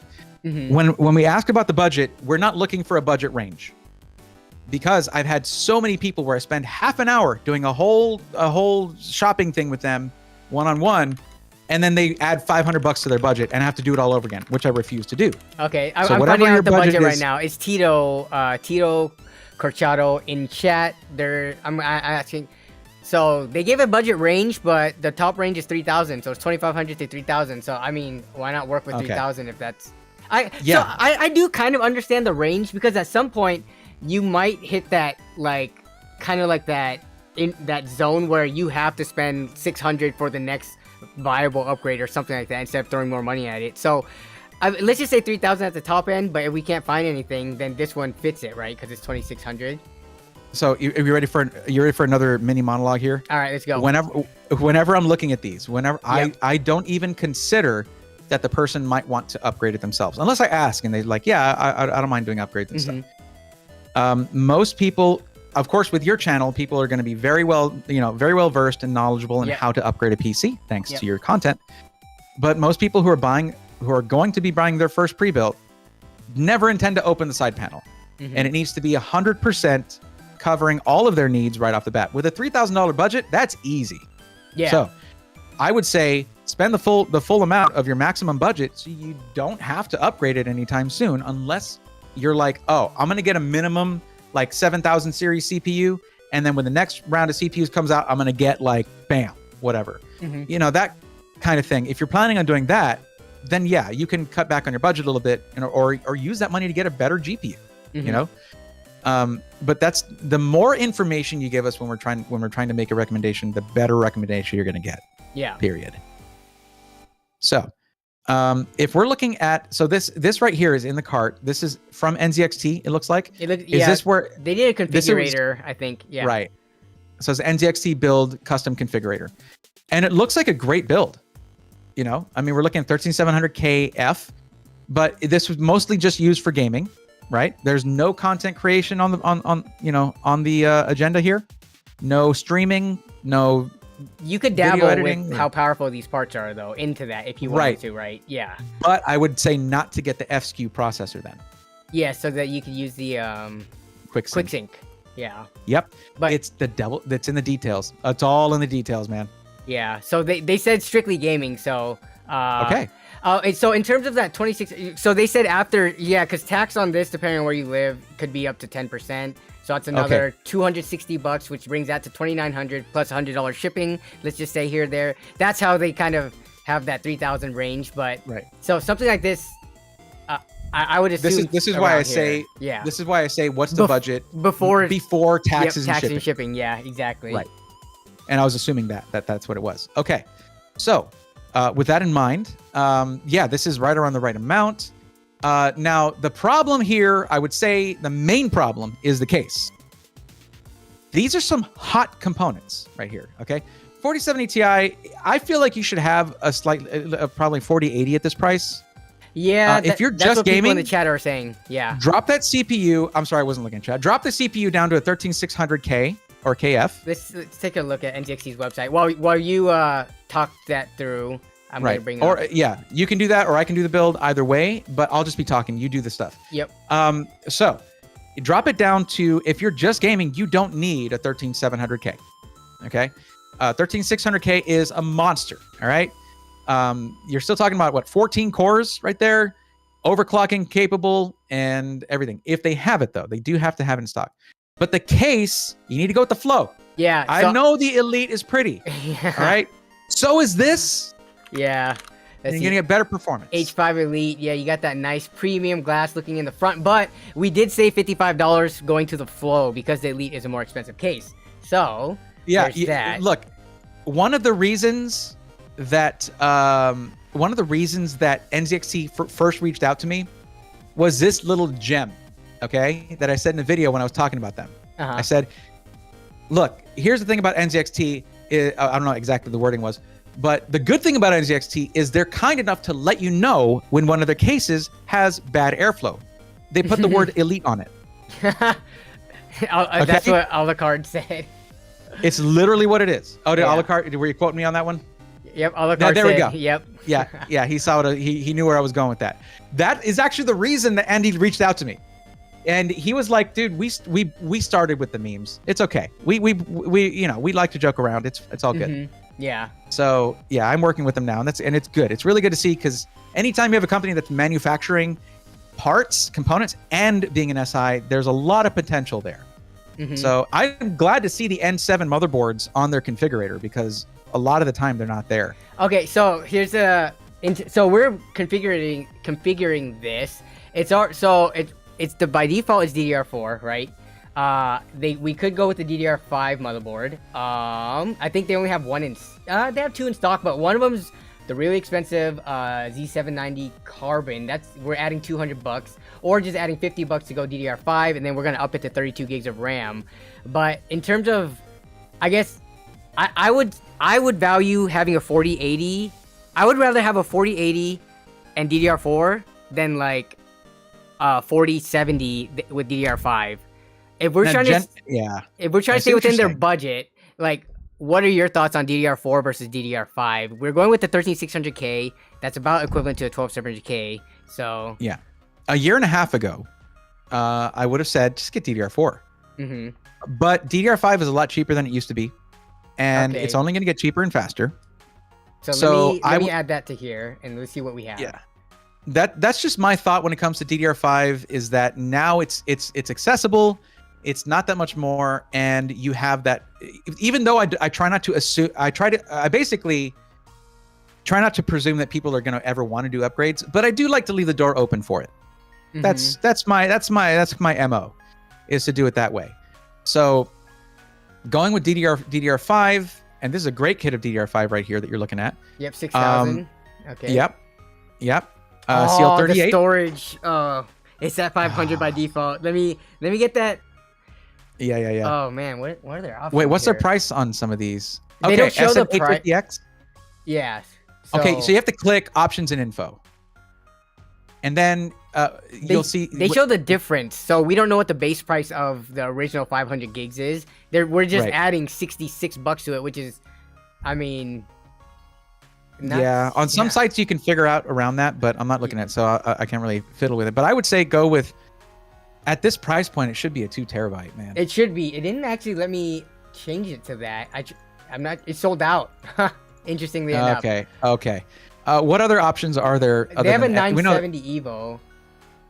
I mean, it is PCIe Gen 4, right? Let's take a look. But 970 Evo, I believe, is on the lower end of PCIe Gen 4, isn't it? Or is it PCIe Gen 3? I think it's Gen 3. Is it Gen 3? I think it's Gen 3. Okay. But honestly, if you're strictly gaming, I've seen and I've done the Gen 4 versus Gen 3 load times for like GTA, you know, all the load heavy games. Boot up times, I think the average person, if you did not tell them it was a Gen 3 or Gen 4 drive in the system, they wouldn't know. The only way they would know is if they're a content creator and they're transferring 200 gigabytes of video footage from one drive to the other to archive or something like that. And both drives have to be Gen 4. Otherwise, they're going to be bottlenecked by, the read speed of the Gen 3 or the write speed of the Gen 3. So what you're doing when you do that is usually sequential, right? If you're moving large files, it's general, unless you've used a drive a lot, that's generally a sequential write and read. The thing about it is what they don't advertise when it comes to Gen 3 versus Gen 4, they don't advertise the random read writes, which is actually what you do more of. Yeah. You usually do random read writes. And you do get a benefit going to Gen 4, even if the sequential speeds aren't the highest, you'll still, at the tail end, you'll still get benefits from having the Gen 4 interface for your random read writes. And that's never obvious.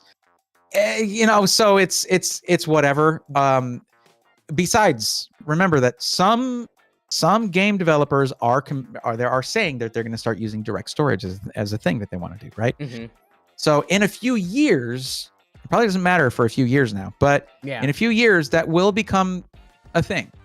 But at that point, if the buyer is comfortable doing that kind of thing, you can consider learning how to add storage. It is one of the easiest upgrades you can do, and then you can get yourself like a Gen 4 2 terabytes are very cheap these days. So here, okay, back up, forget all that. The thing about it is, this is one of those things where you get overcharged quite a bit by every SI when it comes to storage. Yeah, they don't give you let's look at the price differences, right? So 29, whatever, and then if you go to 1 terabyte, so that's $46.99, right? And then so the difference between these two, $40. That's actually about right. I mean, if you look like a 1 terabyte versus 2 terabytes, it's about a $40 difference on Amazon.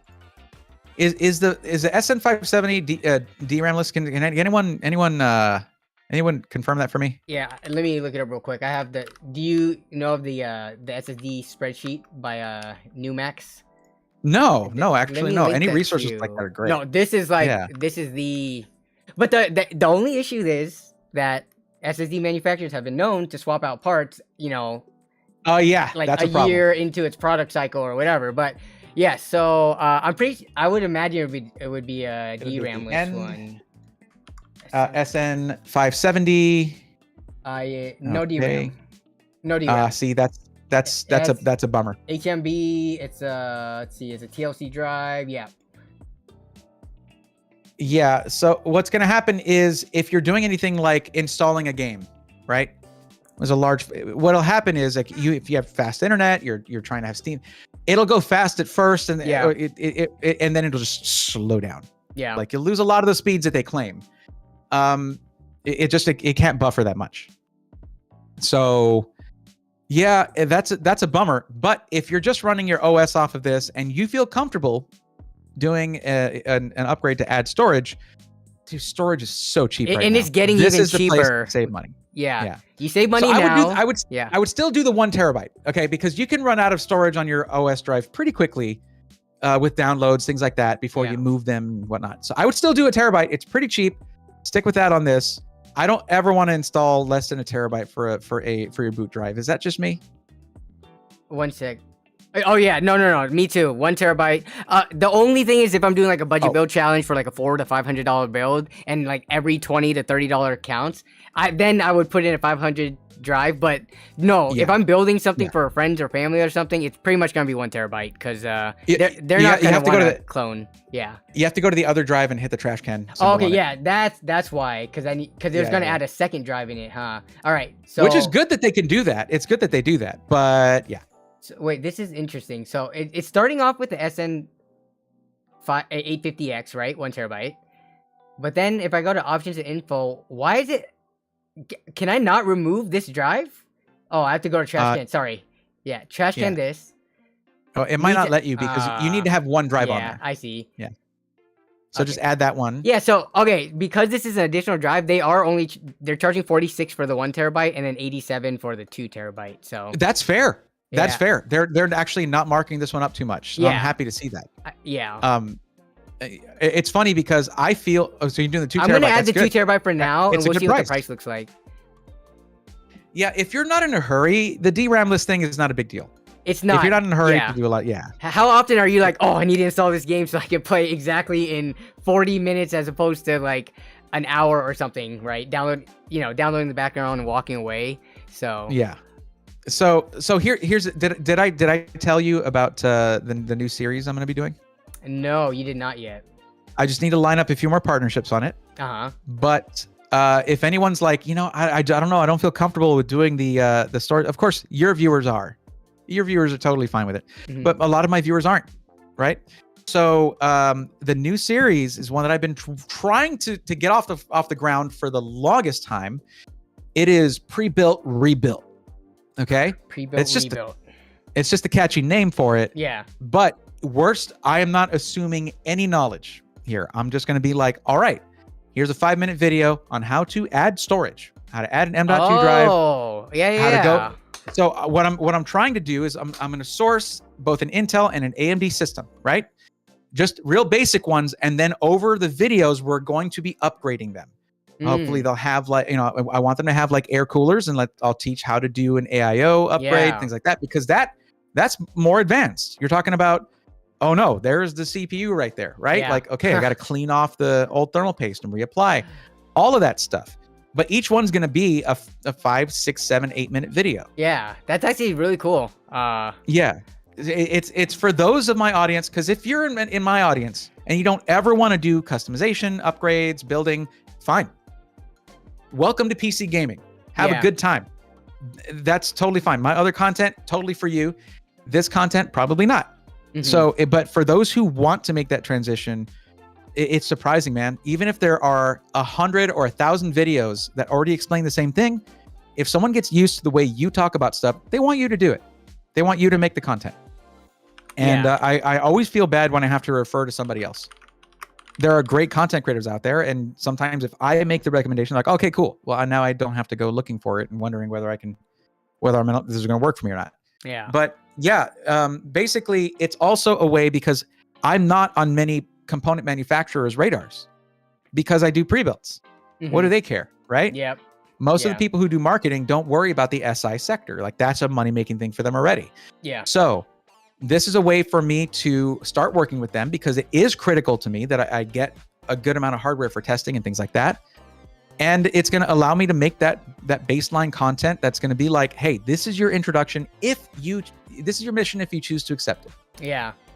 And if you don't, that's totally fine too. Yeah. We're about gateways, not gatekeeping. Yeah. Yo! That's actually pretty cool. Yeah. You have D-Tech in the What's house. up, Brett? Yeah, we were just talking about you. We were talking about you earlier. Yeah, we were talking crap about you. No, I'm just kidding. What's up, man? Yeah. So I guess in terms of this configuration, so to try to get, so this is going to be above after tax and shipping, unfortunately. It's going to be above because we did punch, to that DDR5. It made it a more expensive motherboard. The RAM is slightly more expensive. Here, let me bringing it down to 1 terabyte. It's going to save only like $40. So yeah, I'm trying to like find ways of getting the price a little bit lower. And I mean, the cooler, you can save $90 if you don't go with the 240. Right. But the thing is, we're looking at a 13600K, right? And that it can run pretty hot depending on your on the motherboard. Yep. On how much power it's trying to jam into that thing. Yeah. And different motherboard manufacturers are approaching that very differently, right? Yeah. So I would say it's at this point where whoever I'm helping out, I would be like, hey, are you going to be upgrading this thing yourself? Do you want to save money here and there and already start planning to upgrade this stuff later? If that's the case, you can start figuring out where you can, because like going from a 4070 Ti to a 4080 can be a big boost in gaming performance, especially if you're trying to do 4K gaming, right? So because you don't want to really try 4K gaming with a 4070 Ti, memory bus width, all that stuff, right? So it's a $500 difference here on the configurator. That's a huge difference. It is. Yeah. So you're trying to find that $500. So, and who did you say the person was in our chat here? Tito. Tito, are you still here? Tito. Oh, what's up, Ameridan? How's it going? Yeah, don't worry, guys. Streams are coming back. I promise. It's just so cool to see some. Man, it's been way too long since I've streamed. And you dual stream, Not right? everyone. Do you dual stream or are you just Twitch actually? I'm partnered on Twitch, so I can't. Oh man, see what I'm not sure if you ever heard me rant about Twitch before. Not Look, just the I couldn't partnership help program and stuff like that, but just in terms of archival, like YouTube, you can find streams from me like 4 or 5 years ago. Yeah, like you can see the live chat. What, Twitch saves a month's worth or something? What is that? I'm not proud of myself, man. That's the thing is, I locally record all of my streams whenever I do. But then what do you do with it? Do you upload them to YouTube? And then No, I have them if I need them for referencing and content. Right? Whatever. Yeah. I also am just a pack rat, even when it comes to data. You know what it's like. Same here. Yeah. So I need to build a NAS. I sold mine off years ago, the one that I built a long time ago. So it would have been out of date anyway. But whatever. I'm not proud of myself for actually accepting the Twitch partnership thing because I honestly didn't deserve it at the time. I was barely getting we're actually hitting like 110, 120 people average. But it was during a boom in the market. My viewership is directly related to how good the market is, how many people want to buy pre-builds, right? Yeah, for sure. And it was in a big downturn. So it was actually the right time for me to take a break from it. But what I realized when someone told me like, yeah, if you get partner, they won't take it away from you, even if you stop streaming. So as long as you don't break TOS, then you're good. I was like, well, all right, I'll do it then. And then it was like, oh, dude, now I want to stream on both like Roby does, and I can't. Or like UFD Tech does, and I can't do that. So that's my problem. Apparently, once you get to a certain size, you can do things like special affiliate accounts. Because now even affiliates can't dual stream if you're on Twitch. That's so stupid. It's idiotic. You're on YouTube, you stream wherever the hell you want. Yeah. Go on. We're proud of you. You could do it. Twitch is like, no. You belong to us. Even if you're an affiliate. What? Are you crazy? You're acting kind of crazy right now, Twitch. Yeah. Yo, Christopher Yee, what's in up? the house as well. Sorry, Brett being a clown made me laugh. You don't need the data. Delete it. Create new content. Don't use old videos. Oh, man. Have you never heard of posterity? I reference old content all the time. I really do. Even though it's like a waste of time for me searching for it. Like, I would go back and pull up something from 5 years ago just to reference it in like a LAN party video or something. I don't know. It is... I get what Brett's saying. I know a couple of content creators who do that. They just, once they're done with the video, they delete everything. Just like... You have the YouTube video if you need to pull it from, and that's about it. But you don't have all the extra deleted scenes and all that stuff. Yeah. And honestly, like, I don't know why I keep some of that stuff. Maybe I want to see how I look before I gained a bunch of weight, because this job is very different from the very physical job I had before this. Maybe I just want to see like how much my content has improved. I don't know. It just feels weird to do something and then just let it disappear. You know? By the way, Chris, it was cool meeting you at LTX, at the airport at LTX. That was cool. I told him on the way in or out? On the way in. Okay. Yeah. And I told him I cover pre-builts on purpose, and he was like, I'm sorry. I'm like, that's cool. Someone's got to do it. I'm not going to feel bad for finding a niche that is pretty much, still pretty open. So I mean, y'all join in if you want. Hopefully you can be, I've never had like a negative thing to say about pre-built. I've had negative things to say about pre-built companies that try to take advantage of consumers. But I mean, like we talked about it before, like everyone started off with a pre-built for the most part, unless you were lucky enough to have parents who knew what they were doing to build a computer from scratch. Or that back in uncle, or that buddy. Yeah. Back in the mid 90s, early 2000s, like nobody in my life was like that. So we started with the Costco Prebuilt, compact material. So I started with Prebuilt, so I have no shade to throw at it for people just trying to get into the hobby. Yeah, it's one of those things, and I mentioned that. It's funny because it's something like I realized that most of the people in my comments who just think that it's the most thoughtful thing to come in and say it costs less to build it yourself, or it's like they're revealing something. Did I just build all did you know you could build your own PCs? You could just do that. And we're like, yeah, thanks for continually commenting that on a video about pre-builds. We know. There's literally 90% of all videos on YouTube about PCs are about that. We know. Yeah. Go watch those. And since you know how to build a PC, feel free to build it for free for these 10 people coming to me for tips and advice, because I don't have the time to do that for them, to look for parts and build it and provide a warranty for them. But since you know how to do it, feel free to provide that to them for free. I started with a pre-built, but you can't do that. Yeah. You can't, because they're all bad somehow. How is any product? There's no product where all of them are bad or all of them are good. Yeah. That's reality. There's some good ones and some bad ones, and that's where I come in. Yeah. I'll find the bad ones and I'll yell at them, and I'll find the good ones and say good job. Okay. Well, so just to wrap this up for Tito, because for $80, because I'm trying to compare it from what Tito had. So it was a Z790 DDR5, 6000 megahertz. This had a 4070 Ti. This one did have a 13700K. We essentially replaced it with a 13600K, but upped the 4070 Ti to a 4080, and the price difference is only so it's 2716 instead of 2630. So for $80 difference and a shift in CPU and GPU, I think this would be more suited for their gaming needs. It is a little bit more expensive, but it's just that's for gaming. You want the biggest, baddest graphics card you can afford, right? And right. If you're gaming focused, that will make the biggest difference. And it's either you save $400 or $500 getting the 4070 Ti, or you spend it and get the 4080.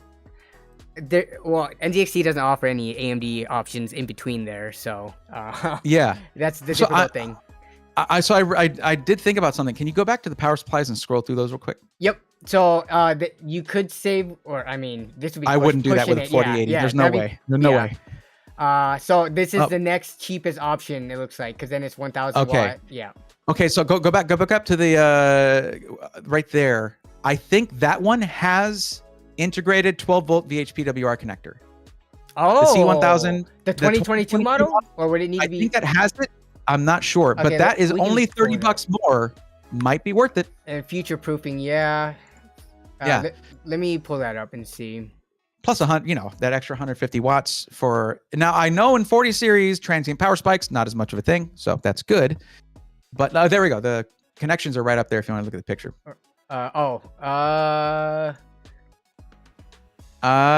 Nope, this one does not have it.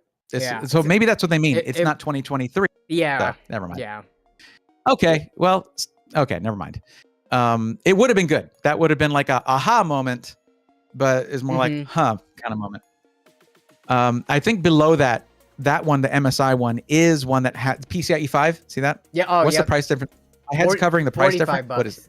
$45. It's not bad. And the MPG A1000G is a solid contender. If I remember correctly from the PSU Cultist tier list. Let's take a look at that. I can pull it up real quick. So it's MSI 8. Okay, 1000. Oops. MSI. I'm MSI. What area? MPG. It might be a lower priority. MPG. Yep. So this is. Oh, it's just a single rail. A tier. Yeah. Okay. Yeah. Yep. Single rail, fine. Hey, it's A tier. That's a solid GPU, PSU for $45, and that's the one. The 1200 watt PCIe 5. That's the one they sent me, and that's gonna be more. That's not necessary in this system at all. So I would say that $45, you're not gonna need the adapter for the GPU. You have a native cable. I would say that's probably worth it, and it stays under $2,800. So, if this were following the guidelines I usually set, which is, hey, give me your budget before taxes and shipping. Yeah. And they said $3,000. We're still good, but I'm guessing that that's not the case here. Yeah. So, oops. My bad. In terms of, we have Labor Day coming up in like a week and a half, right? Labor Day weekend. I forget if NZXT has sales, but there is like a sales kind of holiday kind of around the corner. So if you, some people need a PC right now. Some people are like okay with waiting. There could be like something that brings this down to like exactly what they need to get out the door, 3,000 tax and shipping. So I just wanted to bring that up in case, you know, money is super tight and you are trying to adhere to that budget very strictly. And they did say, well, this is, you know what, don't quote me on this. I mean, they might eventually have a coupon code system. They don't currently have one. That would be good though. But I will say this, because the question came up from Tito. Hey, what do you guys think about them as a company? Are y'all good with them as a company? Yep. And in general, yes. Here's the thing though. I recently did a stream where I unboxed and tested a Player 2 Prime, and there were loose screws in there. Now, different people take that different levels of serious. I take it as very serious because that can get wedged behind your motherboard. It can make contact between solder joints and bam, you fried your motherboard or other components. It is very serious. And it's super easy to test before you pack it up. You pick it up, you shake it. Shake it. Yeah. It's literally it. So after that, though, their response to me was very straightforward, that we're taking this very seriously and we're going to be reevaluating our, and it is a public response. I was supposed to have the edited form of the video out a lot sooner. A lot of things came up. And so Andy's like, yeah, don't worry about it. It's okay. Yeah. But they made their public response on that where they're like, we're taking this very seriously and reevaluating our SOP for QA, QC. So they're going to check that out. They're going to look at that. My thought here is it might be the case that the team for their player series, which are they're pretty much pre-built. Yeah. Like they'll have them built already. They're configured. There's not customization there. Is a different team than the custom build team. Yeah. So there's probably different QC process there. It's probably a little bit more thorough with the custom build systems. So that's probably the case. But in another case, this is probably one of the better times to buy from them because they just had a scare from a reviewer. So that's when they're at their best behavior. Yeah, and then just in general, like even right when you saw that screw, would you have said, okay, I'm never going to recommend NZXT pre-built PCs again? No, it was more like hey guys, if you're getting one of these, shake that thing. Shake, not if that sounds like lyrics, but I'm not saying, I'm not serenading you right now. I'm saying pick it up and actually give it a shake to see if there's any rattling. If there is, you just rotate it until the screw comes out. Yeah. You don't want it in there, and you're going to need to check all of the motherboard screws. Just grab your little screwdriver and just make sure they're all tight. Make sure they're all present, because that could be what it is. One of them backed out or something in shipping. Yeah. It was packed very well.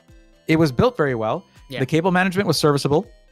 It was just some loose screws. That was literally it. Yeah. And it can happen to any of us. How many was it? 3. Just 3? And then which one specifically? 2 of them were motherboard screws. The other one I think was like a spare M.2 screw. And here's the downside to that. Spare one? I actually always recommend that they take that out of the motherboard packaging, like the little baggies, and put them on the board. Yeah. But don't do it loosely. Yeah. It just makes it easy for anyone doing an upgrade. Oh, the screw's right there. Bam, bam, you're good.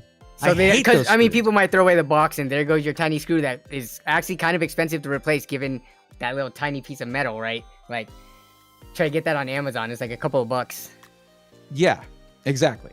Yeah. So, Okay, so hopefully that helped you out, Imminent Death, aka Tito. Yeah. So maybe wait to see if Labor Day has any sales. But NZXT, for me too, from what I've seen, I've recommended NZXT systems to actually Mod Kevin Ngo.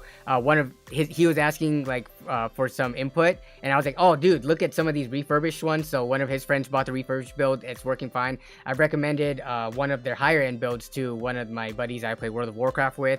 She got it and no issues whatsoever. And I've taken a look at their systems too, and so they're a pretty easy recommend for me as well. So. I honestly, there are a couple little things like the they cut when you're looking at the ready systems that are pre-configured. They cut corners on like the level of motherboard that you get. Yep, the parts list. Yeah. Yeah, and they'll do that. But if you're worried about that and you want to build from NZXT, just go through the custom builder. Mm-hmm. It's pretty easy to do, and yeah. So that's what I would say. Okay. But yeah, there was a question for me. Alucard's asking, what were you saying? What area were you trying to play during that video? What do you mean? New York or New Jersey? Oh, you're talking about the accent. Are you talking about the heckler? Okay. My last System Integrator weekly video, System Integrators weekly video, or SI weekly, whatever. I had a heckler. Do you watch Donut Media? Oh, the car guys, right? Yeah. If you watch the Up to Speed series, which is just it's a guilty pleasure for me, I'll just like sit and let me learn more about the GT40. I already knew that, but that was entertaining as heck. Whatever. I'm a low key car guy. I don't really talk about it, but he has this thing he does during Up to Speed where he plays an audience member, and he talks to himself. Which puts a hat on, whatever. So I did that, but I was the voice of dissent in my comments, like. I was like, here are some of the 5 things that some misconceptions about Prebuilts. Okay. And I got to be kind of funny in that video, and I miss doing that. Improv comedy is actually my background, so yeah, I miss doing that stuff. I'm rusty, so I just need some practice. So that one was pretty funny. I think it was more like New Jersey. I think New Jersey is what I was doing. Yeah. Okay. Getting back into streaming will help shake that rust off. Basically, being in front of a live audience, right? So. Yeah, pretty much. I've had some pretty funny moments, and that's not not intentionally. That's the whole thing about improv. You don't plan them out. You're not a clever comedian. You're just like, okay, that was a good knee-jerk reaction. Yeah. Yay me. So yeah, I do want more of that. Looking forward to it. Any other builds? So no builds, but questions. So someone, Master Singleton asked, is Build Redux a better alternative? As I think this is when we were looking at the other, some of the other SIs, but just in general, let's just answer this in general. Is Build Redux a good SI? Good in quotes, that's very vague. Because as Linus promotes them and is sponsored by them. Okay, one of those things is true. Yeah. That he's sponsored by them. That's it. There was actually a WAN show where he was like, what is that, the SI that sponsors us? Build. And Luke was like, Build Redux. He was like, yeah, that one. That's hardly him, shouting from a mountaintop that Build Redux is trustworthy and all that. Now, I've met the guys. There have been plenty of reviews of their system, and they're solid. But, there are some limitations there. It's kind of the Ford Model T thing. You can have it in any PC case that you want, as long as it's the TD500 in black. Yeah, do they only use this case? Ever since they come out? Okay, there's me. There's Linus, there's... Oh, sick! You're right there on the front page. They're scattered. Wow. So I reviewed one of their units, like, right when they came out, and that was when they had that 75... Was it 50? It might have been lower, $50 or $75 build fee. $75 is what I've always heard. And if you look at Linus's text there, $75 is what it says. And I think they raised the price, yet they still have that text there. That's hilarious. Let's see who else is in here. There's quite a few people that they initially reached out to, but I wanted to quickly look at a build. We don't have to spend a ton of time on it because no one asked specifically, but just because there's a general vague question. Dude, I'm going to say this real quick. Yeah. There was a time during the shortages where Build Redux had the best prices and availability. Yeah. There was a period of like 4 months, 3 months or something like that, where it was all I could recommend during my streams. Yep. Let me actually, let's see. When did I make my video on them? Is mine even in the... Oh, there it is. Hey, what's up, okay. Let's see. This was November 15, 2020. Yeah, so basically... that was right in the shortages. Yep. I was still a baby content creator at that time. I was just getting into my stride. Yeah, so if we... Just to look at like a quick... let's see. So their build fee is $99 now. So it has gone up slowly over time. I think it went from 50 to 75 to now 100, essentially. Yeah.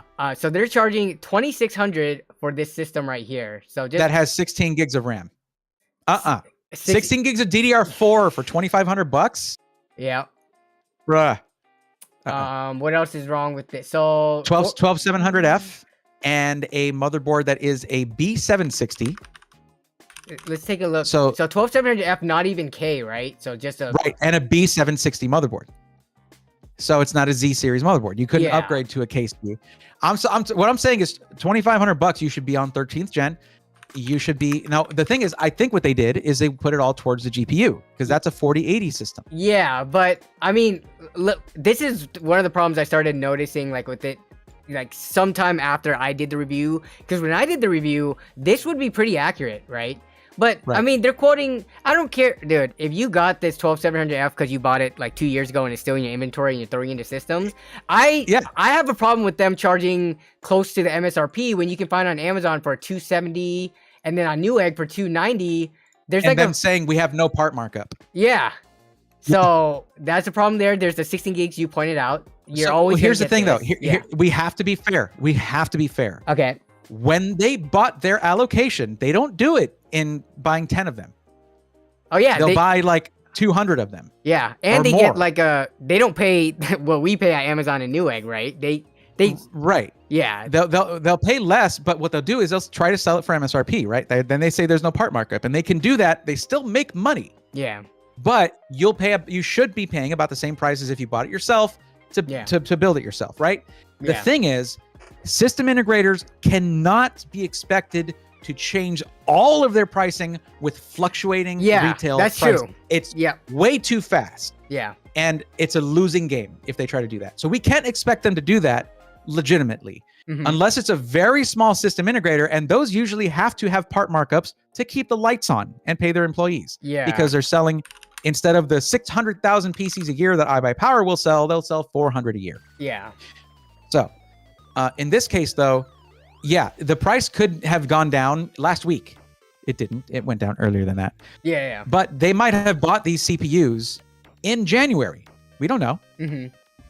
So I don't think that's an egregious amount for the CPU. I just think that it's not a good CPU for the price in general.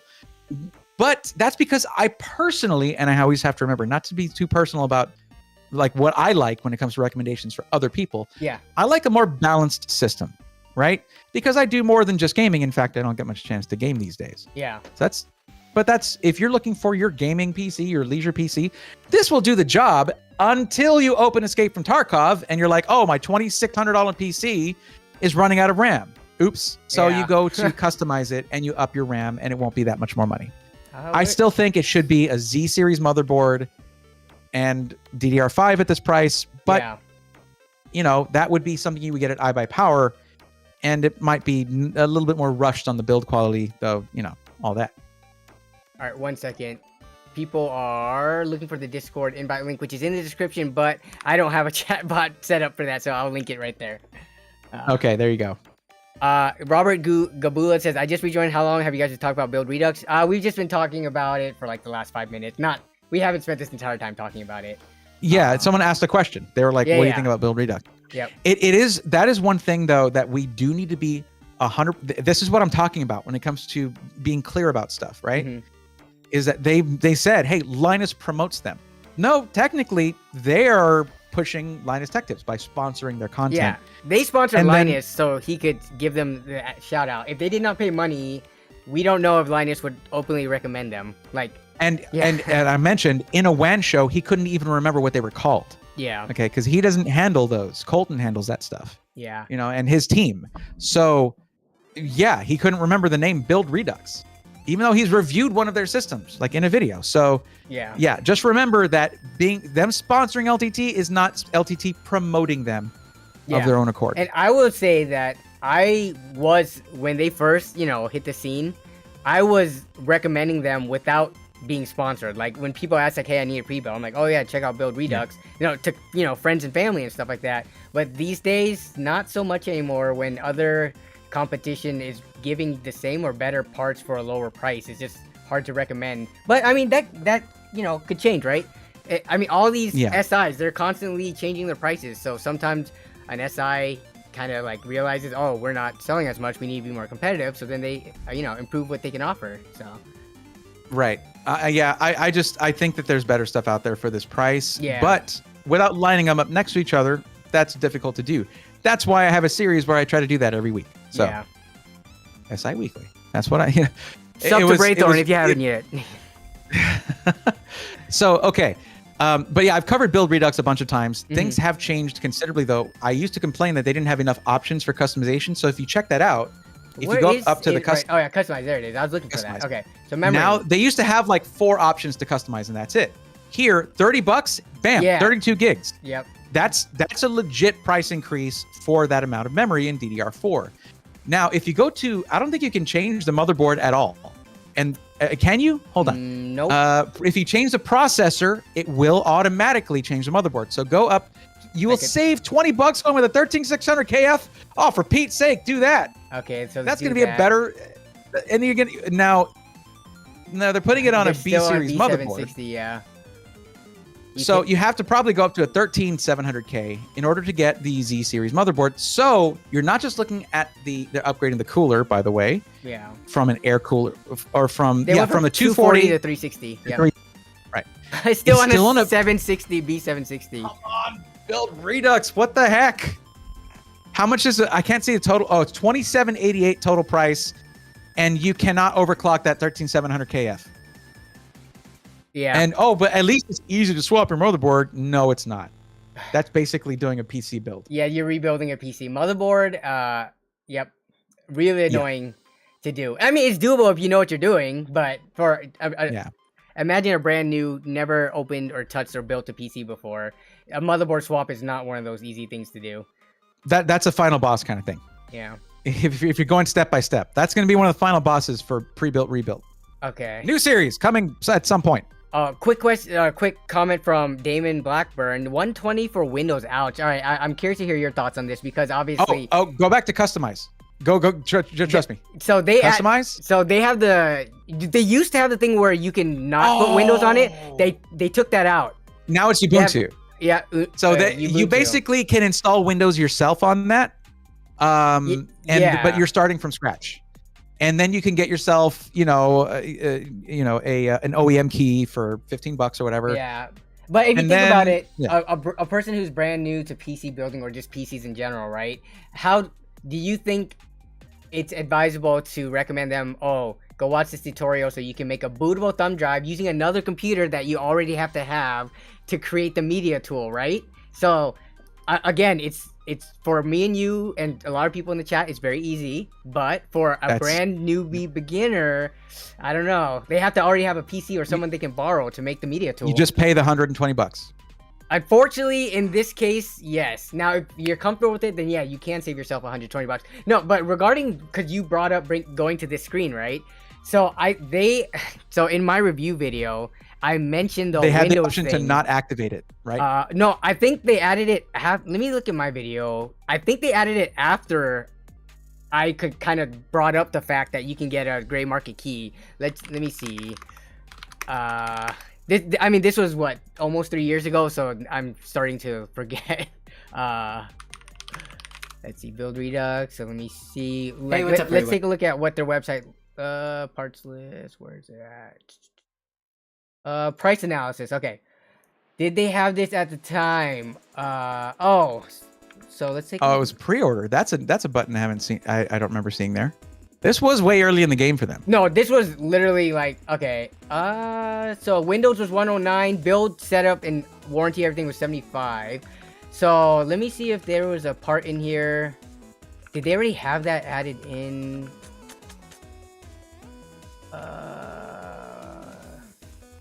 Yeah, so this look at how close that is. That was close. It was crazy back then.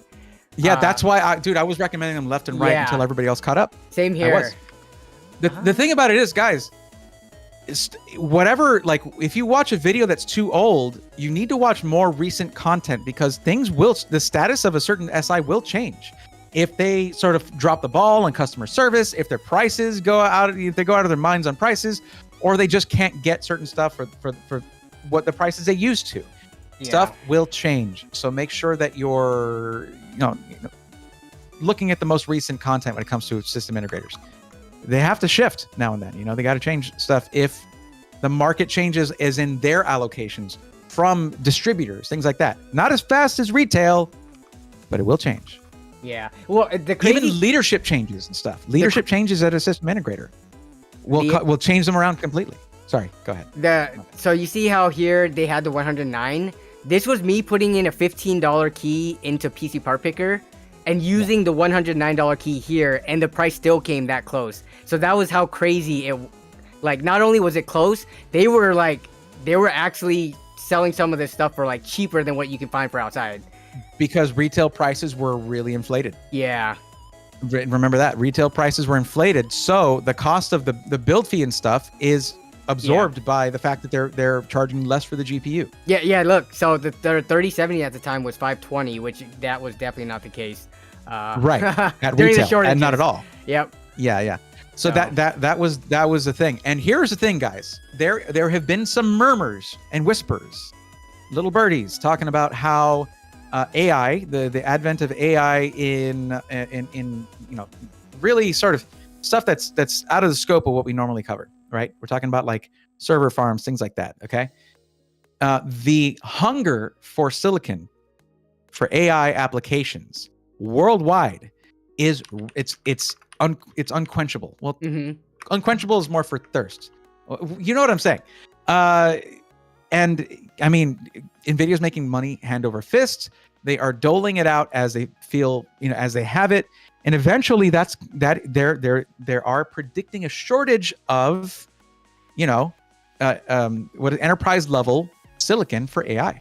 And what are those companies going to do? They're going to turn to consumer silicon, GPUs, your gaming GPUs. So they're already predicting that it's not going to be tomorrow. It could be in a year. It could be in a year and a half. It could be in 8 months. They're predicting that it's going to lead to more shortages. So if that does happen, and you want to do even if you're wanting to do a DIY build, you'll have to do what I did, which was to buy a pre-built, unbuild it, and then build it into a custom system. And that's totally fine.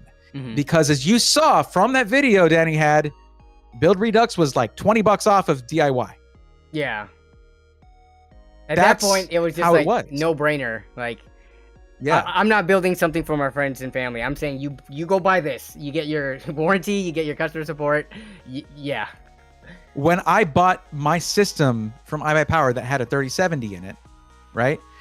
The system was the same price as a 3070 that was being scalped, which was the only way to find it at the time. Yeah, I remember. I got a whole system. It was a good system for the price of just a one scalp GPU. And there were still people insisting that they would not buy or recommend a pre-built. Are you kidding? Get over it. There's just times where it is going to be better. Like that's just how it is. S of the G says, love me some NOAB and Braethorn. I imagine that's what the OT stands for, is of the. I could be wrong, and I'm sorry for assuming.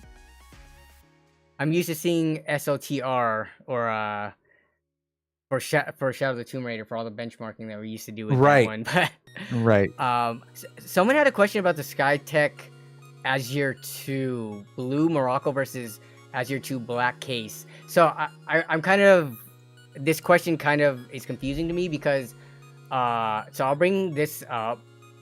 It's in the Discord stream submissions and it's too long of a message, but okay. I'll do it in two parts. And this is from Emerald Knight. This is not the system I talk about in the video that I was editing yesterday and some today before I had to shut everything off. I talk about one that's like $899, $999. That's a really good deal as well. But what they're talking about is the blue edition, which was a special edition that I actually helped them come up with that takes a 13600K, but on an A750, an Intel A750, which has become a real contender. Like even just a week ago, they worked more on the drivers to get. They're constantly releasing driver updates. They had a pretty big thing this past week or so. Yeah. What is it? Presentmon. Sorry. Yeah. Right. Presentmon. What is it? The GPU busy. That's gonna be a new metric. I think a lot of people are gonna be doing and it's gonna be based on what Presentmon is able to get from it. So yeah. Right. So for that system, I mean, you're looking at 13. I think it was like this: 13600K, DDR5. It might have been faster DDR5. I'm not sure, But it's like 1,600 or 1,699 plus the case is gorgeous too. The Morocco Is it blue on their website? I was trying to find it and Yeah. I cannot find it. Let me see if I can find it real quick. Yeah, See here if I can- I'm gonna switch to you. So Okay, well I'm just showing us, so give me a second here. All right, so Skytech right here, Prebuilt Gaming PCs, and then we'll just. so they want to compare the black versus the blue Azure 2. I think it was like. an A770 16 gig actually. So A770. Was this the one that you promoted with the monitor? They're giving a monitor Yes. with it. Okay, yeah. So it was the same price, but you got a 27-inch 1080p 165 hertz monitor from Zowie. Was that or BenQ. 4th of July sale? Was that or okay? Yeah. Dude, look at this. Like I still look at this case and I'm like, that is gorgeous. There's a little bit more green tinge to it, by the way, in person, but it's still So absolutely. it's closer gorgeous. But to here we like go. almost a teal than a sky blue. Okay. Right. So 13600K, 360 AIO, Z690, DDR5, 32 gigs DDR5, a slower RAM, 5200, 32 gigs 5200, ARC A770, 16 gig VRAM version because it's the Acer Predator one. Really unique look to that card, and not as noisy as I was expecting. It's not too bad. 750 watt power supply, and 1 terabyte Gen 4 specifically, 1699. And the performance you can get out of that A770 is I mean, what was it like? A 20% increase in DX11 for some games. Yeah, with the new specifically, like- driver updates as they keep on rolling Yeah. them out, it's just getting better and better. Yeah, Intel's fine not wine. asleep at the wheel here. Like they're putting in a lot of work. Yeah, dude, I feel like because I'm on the email list for their each time they have like an update and stuff like that, and it's just like almost every week it seems like they're like, all right, new patch updates, this is what we fixed or this is what we improved. It's just like Right. constant, so that's good to see. Because if you look at like patch notes for Nvidia or AMD, it's farther and fewer between, right? They're not doing new drivers every week or every 2 weeks even. So yeah, Intel's putting in work. Yeah, as someone was saying, the Toasty Bros actually released a review video on this model today. They had a lot of nice things to say about it. Well, I need to tell them thank you because I helped set all that up. I was actually after we did our project, which I don't know if you guys seen that video, but it's one of my it's like a fluff or a fun video. It's like I got to go over there. I did my first hardline liquid cooled system. Been building these PCs for almost 25 years, and I'd never done hardline. It was just cost prohibitive for me. That's how I that just goes. did my first one last year too, so yeah. Oh, sick. Yeah. It is pretty cool. It's kind of addictive. It's cool. I would never But- do it myself though in my own personal system because I'm not draining that thing, and doing maintenance. I'm too lazy personally. I don't know. I think it's one of those things where I wouldn't mind. I find maintenance Really? like that kind of Oh man, cathartic. if It's I wanted to cathartic. It feels switch out the good. GPU to have to buy an expensive block and take it out of the loop and drain it, oh, it's too much for me. I can't. I would just leave that. You just get a good one. That's your forever GPU. Yeah. Okay, whatever. Yeah. After that, it becomes wall decor. That's the thing. It was in a turquoise P6, Mhm. gorgeous case, and that's the one you can mount on the wall. That's Yeah. what I hope the winner does because we gave it away. But that after that, I was like, they have like a turquoise colored Montech Sky too. They were like, because we were talking. I was like, what are you guys doing for 4th of July?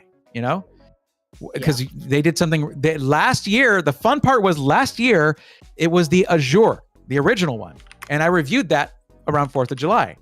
So the fact that this year it was the Azure 2 was really cool. And what I did was, one of my favorite montages, because every PC review I do, I try to put something that's almost like a music video for that PC. Yeah. I do a montage at the beginning of the video. Well, I matched it shot for shot on this one for the Azure 2. Mm-hmm. And it was one of those if you know kind of things. It was pretty cool. Same song, everything. It was really fun. But this is what I think they're talking about, right? Was it the 5700X? No. It was the 13600K. Yeah, so So- they were asking between the black and the Azure ones because I guess the configurations are different. Yeah, that Well, one. it's mostly the same, except this gets a 4070 Ti. And that's why it also costs $300 more. Yeah. So if you're like, is that going to perform better? Yeah. Yeah, it's going to beat the A770. He says compare. Well, so this is a hard question to answer for Emerald Knight. So they said comparatively, which is better. So I mean, they might be talking from a FPS per dollar standpoint, assuming it's hard to answer though because $300 price difference. They're just kind of not two different classes of PCs, but they are a noticeable difference in performance levels, right? Because of Well, I mean, if your budget is 2,000, then it doesn't matter. Just get the black one, right? Yeah.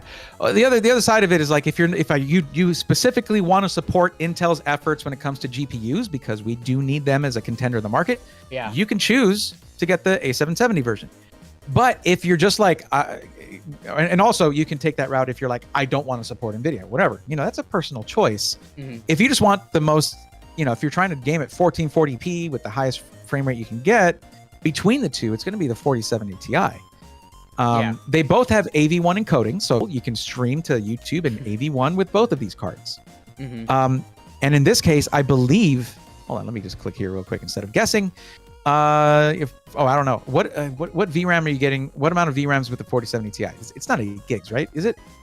12. 12 gigs. Okay. So you're actually getting more VRAM with the A770 because it's specifically the 16 gig version. With this one, you have 12 gigs of VRAM, but both of those are sufficient for any modern title, period, right? So, it really comes down to like, if you want to get your $2,000. Can you zoom in a little bit? Also, just so the specs are shown more readable. Oh, my bad. I'm messing no with my zoom way too much. Yeah. So it's all the same though. It's all the same. 13600K, Z690, DDR5, 32 gigs DDR5, 5200. Actually, I think they put a Gen 3 drive on here. So there's that. Because they don't specify it? That's the thing is, if they don't specify it, I assume Gen 3. Okay. That's fine for most people though. Yeah. But it is a downside because it costs more. But I think that's where they went from like a $300 card to a 4070 Ti. That's $800. A770. Yeah. Yeah. You're talking about a $350 card with A770 or so, varying to an $800 card. So yeah, it's actually fine. And hey, if you use code SWARM, you can actually get a discount on that. Sorry, I don't mean to. It saves people money. Oh, so, plug it. If there's discounts or anything, feel free. All right. All you do is you add to cart and use code SWARM, and then you're good. The Swarm is the name of our Discord community, so that was the logical choice. Do you know off the top of your head what the discount code or the amount is? 2 or 3%. It's one of the two. Okay, so that's like $60 for $40 to $60. Yeah. Yeah, and I would say that 2000. Yeah. I would say that covers your shipping, but shipping's free with the pre-configured systems. Why is there two? Did I press it twice? Yeah, buy. You know what? Forget it. Buy 2 of them. Yeah, cheapskate. Just do it. All right. Let me see here. I now zoomed too far in. Hold on. Let me get a good balance here. 150. Okay. So when you proceed to checkout, this when you can put in a coupon code. So the thing is, we don't just focus on any one SI when it comes to coupon codes. That would be, the biased of us to do that. We have, I think, 9 now for multiple different system integrators. You can find them in the Discord under the coupon code section. But here it's just SWARM, and it takes off how much? Shipping's already free. It's a good deal, though. Overall, this is a good system. $60 off, you're exactly right. There you go. 3%, it doesn't sound like much, and then you see $60, like, oh man, you can take that money and, apply that to shipping. That's a good keyboard, mouse. Yeah. That another terabyte of SSD storage that you can throw in yourself down the line. Just so many ways you could use that money. So yeah, save as every opportunity you get. Save. Yeah, but yeah, I don't know. I've had a good experience with Skytech. I know those guys really well now, and to me, it doesn't represent any kind of conflict of interest to just know the people at a company. It's dehumanizing to say the companies you shouldn't know that there are people there or have any respect for them. Like, yeah, you should. These people, like, there are people who've been building longer than I have. Yeah. Jeff, their CTO, he's obsessive builder. Like, the builds in his office that he just has them lined up. They're like prize horses. Like, he just cherishes them. Really, really cool guy. He shows up in my streams now and then. But yeah. It's good to know the people behind. Why am I showing this? I'm sorry. Yeah, whatever. It's good to actually know that there are people who are passionate at certain companies. Yeah. That it's not just a grind. They enjoy the work they do. They look forward to it. And the video I did with them earlier this year, I got to do a tour of their office part, not really the warehouse or build area or whatever, but the office part where they have all their broadcasting. They have their collection of custom PCs they've done for projects.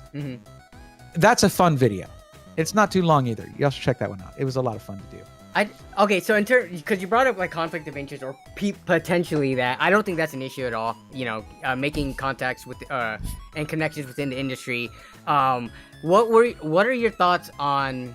Because I think you brushed on it earlier, but we were talking about something completely different, so we didn't dive into the weeds of it. But in terms of, would you run a pre-roll ad spot? Like a pre-roll sponsor, you receive money for doing like a 45 to 60 second ad for any of the companies that you have previously reviewed. What are your thoughts on doing that? I would not do that. You would specifically not especially not for SI Weekly. Okay. Yeah, and that's actually I am a little weirded out by the and he say with Linus and Framework, he's been very transparent about it, and that helps. Yeah. But I've heard lots of different commentary on the fact that LTT or LMG still reviews other laptops, but that's not really a problem for them because they either won't involve Linus, or he'll be like right off the bat, this is a disclosure I have for you. Yeah. And I'm going to ignore that for this and give my real thoughts on this. Yeah. It's up to you whether you trust them to be able to do that or not. I honestly think that it's weird for laptop manufacturers to be like, yeah, we want them to review our laptop, even though he has a potential conflict of interest. Well, so let's just assume not Framework, because he's like invested money. There's a difference between invested money versus previously reviewing or previously having another sponsor spot, right? So like, I think for an example, like GamersNexus, since, you know, let's just say, I think everyone holds GamersNexus up on this pedestal of like being very pure and everything, right? So we're just gonna use that as an example. Their pre-built review series sucks. But it's quantifiably bad. They have called out Linus. Steve. Yeah. Don't put your torches down. Steve is awesome. I'm wearing a GamersNexus shirt. Hold the people you admire to a higher standard, not a lower standard. All right, go on. I say the same thing too, because like when the whole controversy came out, like I watch more GamersNexus and Hardware Unboxed than I do Linus like stuff, right? So, fair. And I was trying to be fair about it, and people would probably call me a Linus defender because I was trying to be like neutral. But anyways, so like with GamersNexus, they have done pre-roll spots for cases that they have reviewed. Like I think like Be Quiet, Fractal Design, Corsair, whatever. So in terms of a conflict of interest there, like I've never had a problem with it because during the review, it's pretty much, you know, transparent that this is not a sponsored review. And then during the pre-roll ad spot, this video is brought to you by or sponsored by, that is very transparent that it is a ad spot. So I never saw that as a conflict of interest, but it seems like for you would never, okay, maybe with not Systems Integrator Weekly, because you are looking at other System Integrator and trying to shout out one at the beginning. But let's say you did a video that was, let's just say the one that you're going to do, how to upgrade your pre-built rebuild. Yeah, pre-built rebuild. That actually probably should be sponsored by a system integrator. And the thing about that is that will be showing, the system integrator showing, we want to support education in this. Yeah. And an educated consumer makes decisions that might make that company less money. They might be like, oh, I don't need to give you money for your overpriced storage. I can add my own. Yeah. I can buy the cheapest single stick RAM selection there and put my own RAM in here. Yeah. And that actually has been a great move with companies like iBuyPower and Cyberpower PC, who have historically had terrible RAM prices. Yeah. Like totally not, like it's like they've the never Apple approach, right? seen retail prices for RAM. It's like what? The Apple approach for RAM or storage is just like an arm and a leg, just to upgrade. Imagine if Apple kept those prices, but made their storage and RAM actually not soldered on. Yeah, they would lose so much money. Yeah. Also, but anyway, I'm gonna have to address my comments on the GamersNexus stuff in a second. I know, and Death Tech, I know. I hear what you're saying. Don't worry. The problem with Braethorn, GamersNexus video, Braethorn didn't agree with us. That makes me angry. Oh, but no, anyway, whatever. Oh god, he's gonna drop a hit piece now, either on you or me or both. I know. It'll be good. It'll be good for us. Okay, in the end. Well, you know what? Steve is the best, because Steve will disagree with us, but he will defend to the end our right to disagree with him. For us to voice our opinions. Anyways, whatever. I'll get to that in a second. The thing about sponsorship is this. they're Skytech sponsored. They paid me to fly out there to do that project with them. Yep. I loved it because I got to do my first liquid cooled build. That got to be given away to somebody. I'm like, this is a win-win all around. And I'm not here saying these guys are the only place you should buy Prebuilts and yada yada. No, Yeah. I never even mentioned their other systems at all. Yeah. So there was zero conflict of interest there. It was just me having fun with other PC enthusiasts that happened to be a system integrator, and it was very cool. Okay. Besides which, that was initially sponsored by Intel specifically. So yeah, they were like, talk about how the 13900 KS is. And I'm like, okay, cool. It's a good thing we have very good cooling on this because this thing is going to run hot, but it performs really well. So, I still even get to be honest there. But if the only time I've actually considered accepting sponsorship from system integrators, other than a fluff piece like that, that's such fun, where someone gets to get free stuff too, is for going to events. I was about to ask that. Yeah, let's say you were going to PAX and, you wanted to throw an ad on there because they're help paying for your trip or something like that. You would do that for, like, let's say any of the ones that you obviously approve of, right? Or that you are in good working relationship with, you would take the sponsorship. Like if Lyte Gaming PCs was like, we want to sponsor you. Nope, shut up. Get out. You'll never work with them again, no matter what. Never again. Yeah, but NZXT, Skytech, Alexander PCs, any of the ones that you have recommended on your channel, you would be open to like doing a pre-roll ad spot to help fund the trip.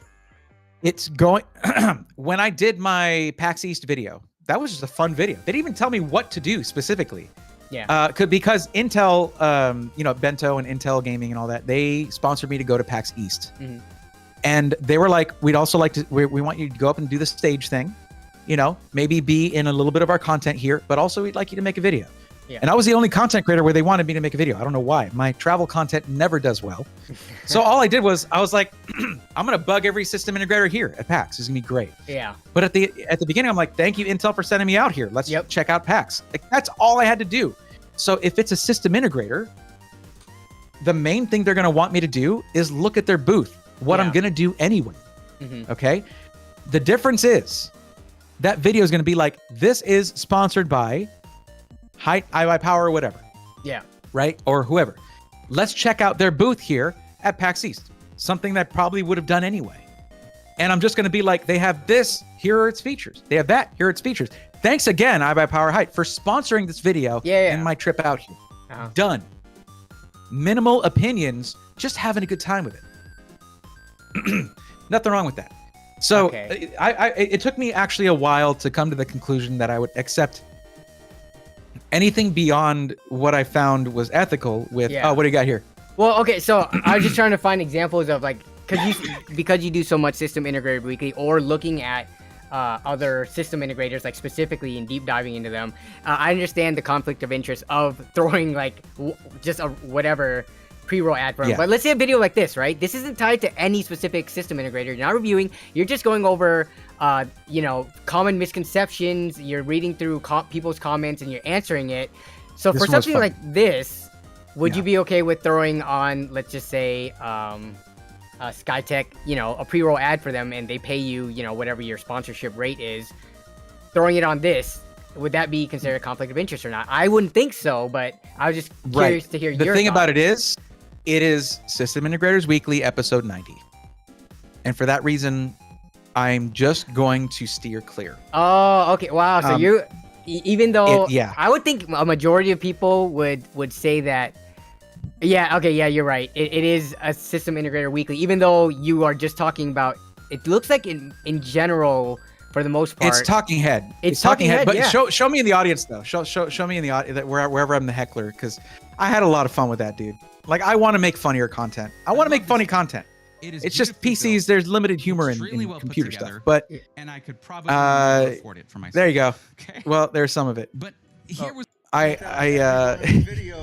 no, that's a special shot. That's where I was like, I already had a rant that comment where it's like, you could just build it yourself, by the way, if you didn't know that. And I'm like, yeah, we know.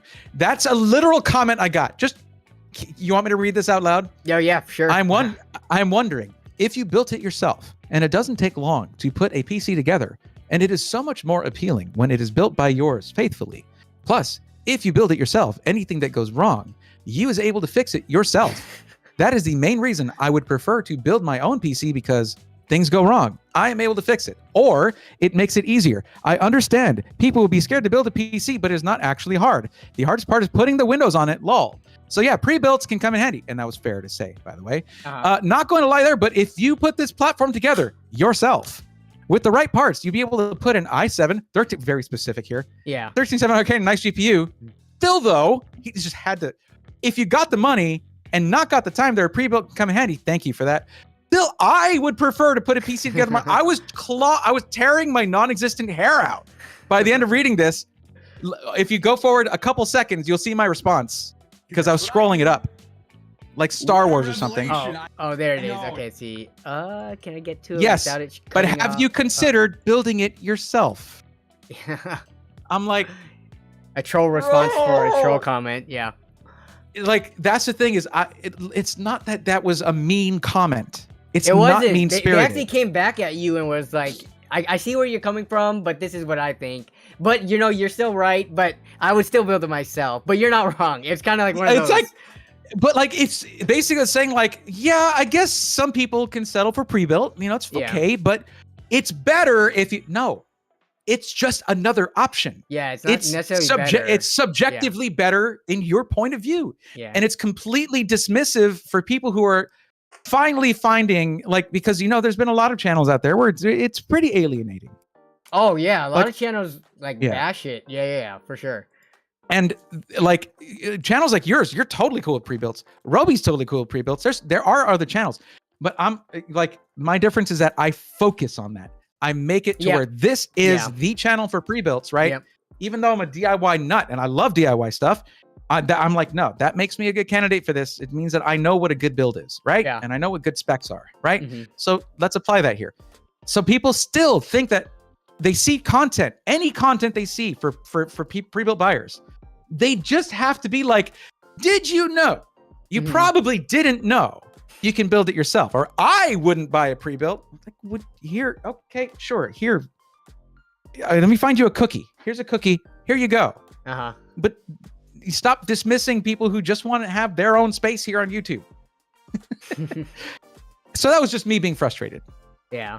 No, yeah, I totally get it. You probably, I mean, anytime pre-builts are mentioned, even though I'm not a specific pre-built channel, if I do a pre-built video or just mention a video, it's always like, it still gets a ton of hate to this day and age, because there's some elitism to, like, if you build your own computer, you're way smarter than anyone else who decided not to build it themselves. And it's very toxic thinking.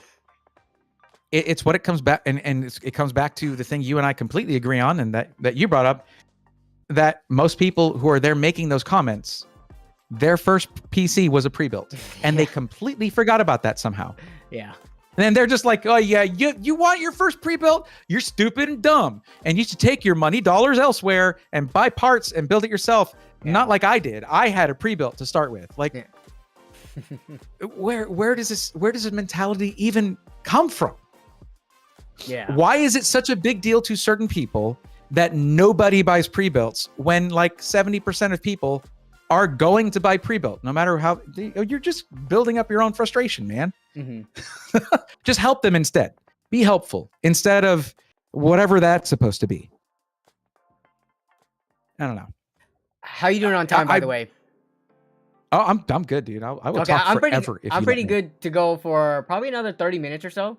I left my water in the other room though, and I'm like dying. Oh yeah, if you want to go grab your water, feel free. Let me grab that. Yeah. Okay. If you want to, I'll just take a second to do that. If you want to go to like main, do you have main cam set up or? Oh no, I'll just keep it like this. It's fine. We'll just have empty screen on your side for a second. Yeah. All right. I'm just gonna read chat while you go grab your water. Let's see.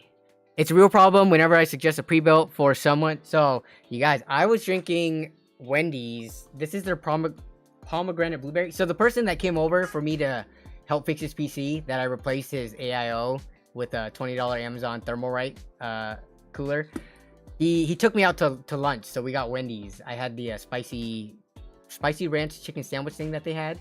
But yeah, so this was my drink tonight. You probably saw me sipping on that. But Thanks for the water drink reminder, Kevin. But yeah, it's a real problem whenever I suggest a pre-built. Oh, you got the LTT water bottle. Nice. I get all sorts of attacks out of left field from people saying they are dumb, but no justification.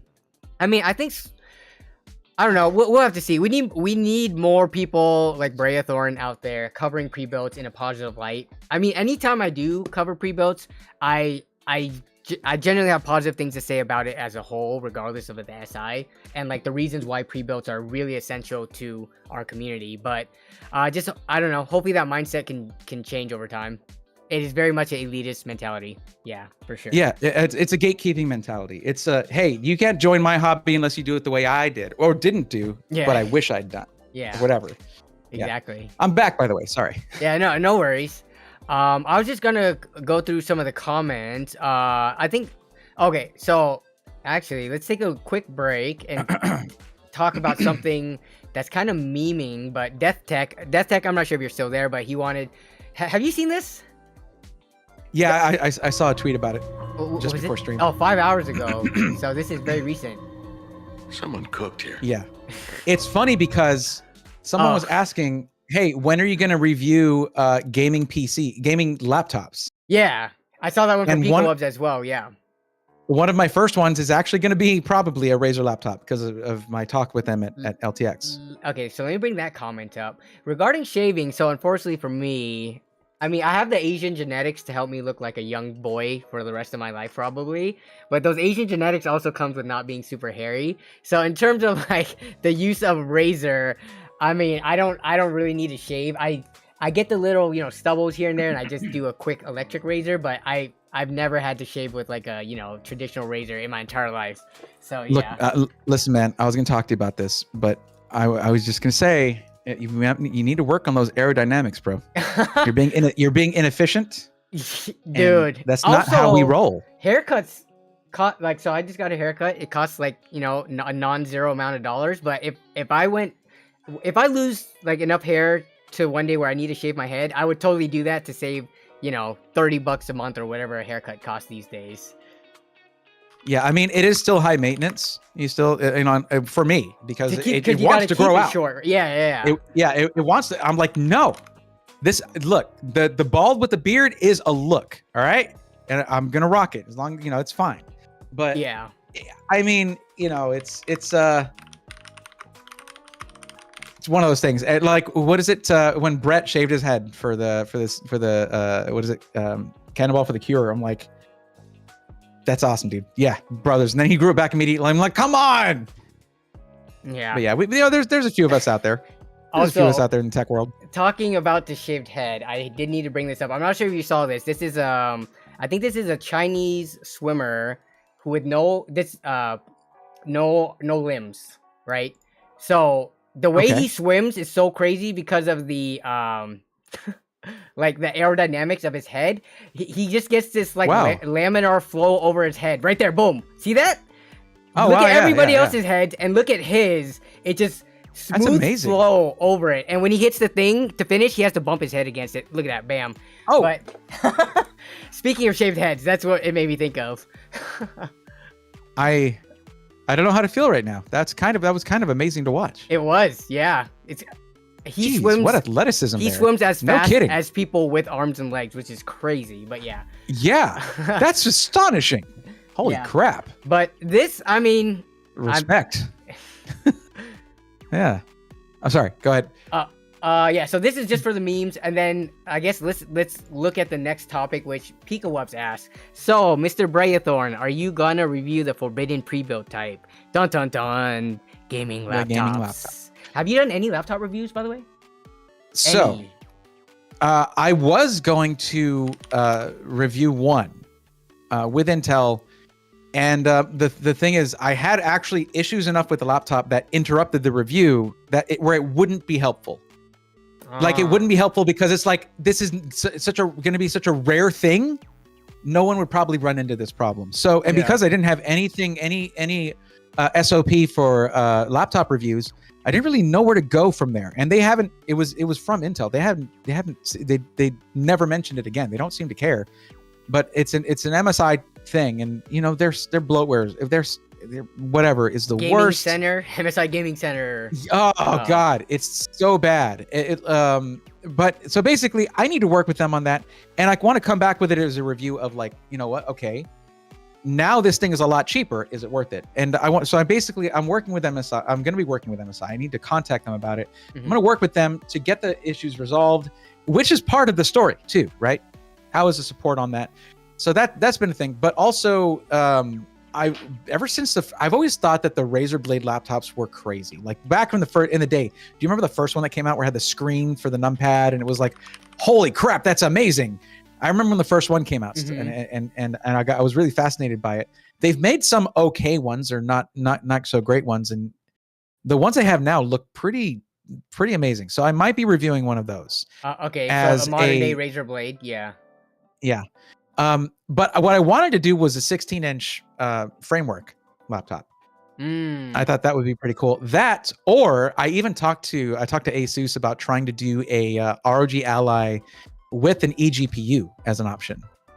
Okay. With like a portable monitor kind of thing, just like a kind of a BYOC setup with a handheld in the eGPU.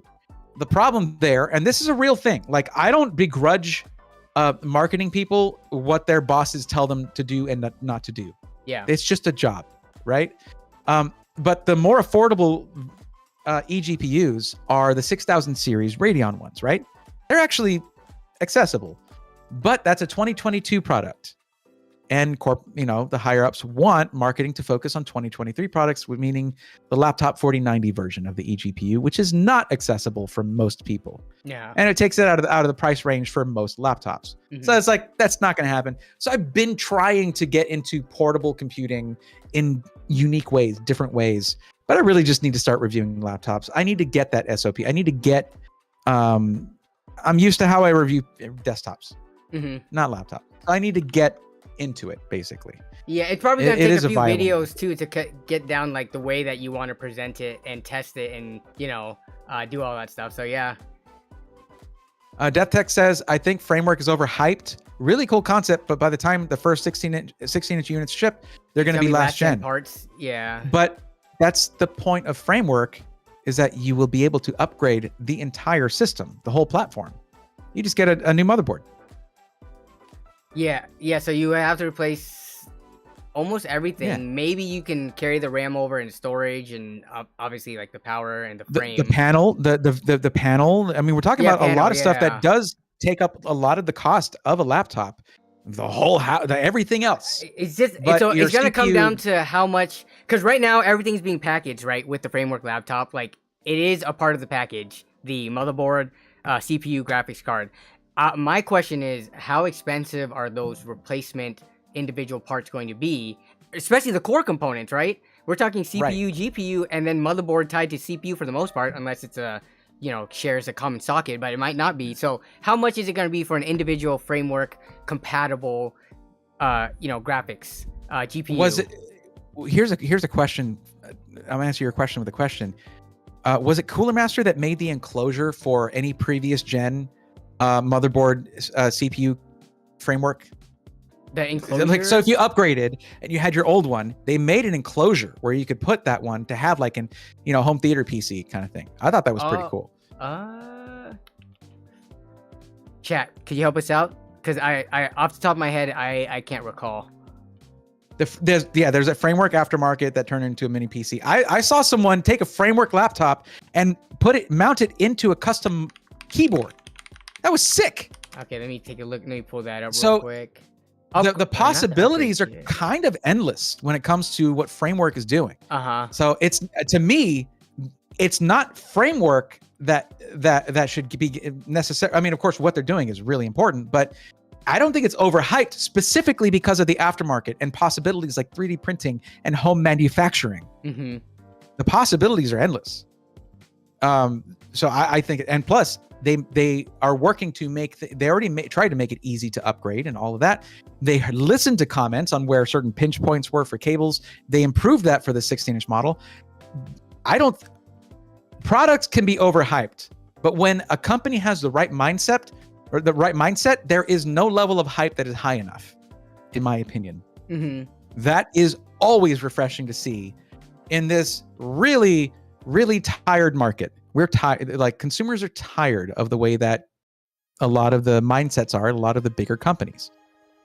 Sorry, what are you looking at here? Oh no, so I was just trying to pull up. So this is a 12th gen kit, which it looks like it says it comes with the main board. So that's with the CPU already in it. I mean, I would assume so because they have the different CPU models listed here. So it's $400 for motherboard, CPU, and I think that's pretty much it. No RAM, no storage, no GPU. But that should be transferable, right? Like if they're doing Intel, it's DDR4 or DDR5, isn't it? Yeah. So this is for if you had a. It says, let's see, you can update your existing 11th gen one and get all those improvements. Yeah, for $400. Everything just transfers over. We're talking about less e-waste, stuff like that. Now, Yeah. if you want to leave that stuff in there and make that a home theater PC or whatever, I mean, you could actually just buy parts to make a second Framework laptop DIY if you want. It's crazy. Or just 3D print an enclosure if you're into that. Yeah. Or buy one on Etsy. It's very cool and premium, but it's going to be very hard to compete unless their modules are affordable and good value. I think it's going to be carried through by enthusiasts for a while. Yeah. So it's going to be premium or pricey for a while. That's what I think it means. This is a really cool idea, in my opinion. Like e-waste, eliminating e-waste, being able to actually sell off parts in the market where you can't really do that unless you sell a full laptop now. That's all really cool. I think it's very early though, and I'm a cheap ass if you weren't able to tell. Something like this is just not something I would personally be into until they can get the mass adoption and lower prices. But I mean, at least someone's working on it. So.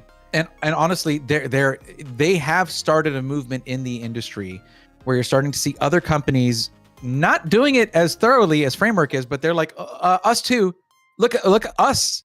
Look, we talked to iFixit once. Like, okay, cool. Right. Just keep going. Keep working on that. I mean, the Steam Deck is repairable, right? It's got a lot of repairability to it. All of that. It's honestly, it's good to see. So regardless of whether it's a good deal or not, I'm glad it exists, and I'm glad that they are selling. People are buying this stuff. Those who can afford it, please keep doing that, because we need it. We need this kind of this. We need more of this. Yeah. Every time RAM or storage is soldered onto a board, I cry a little bit on the inside. I cry a lot, basically. Yeah.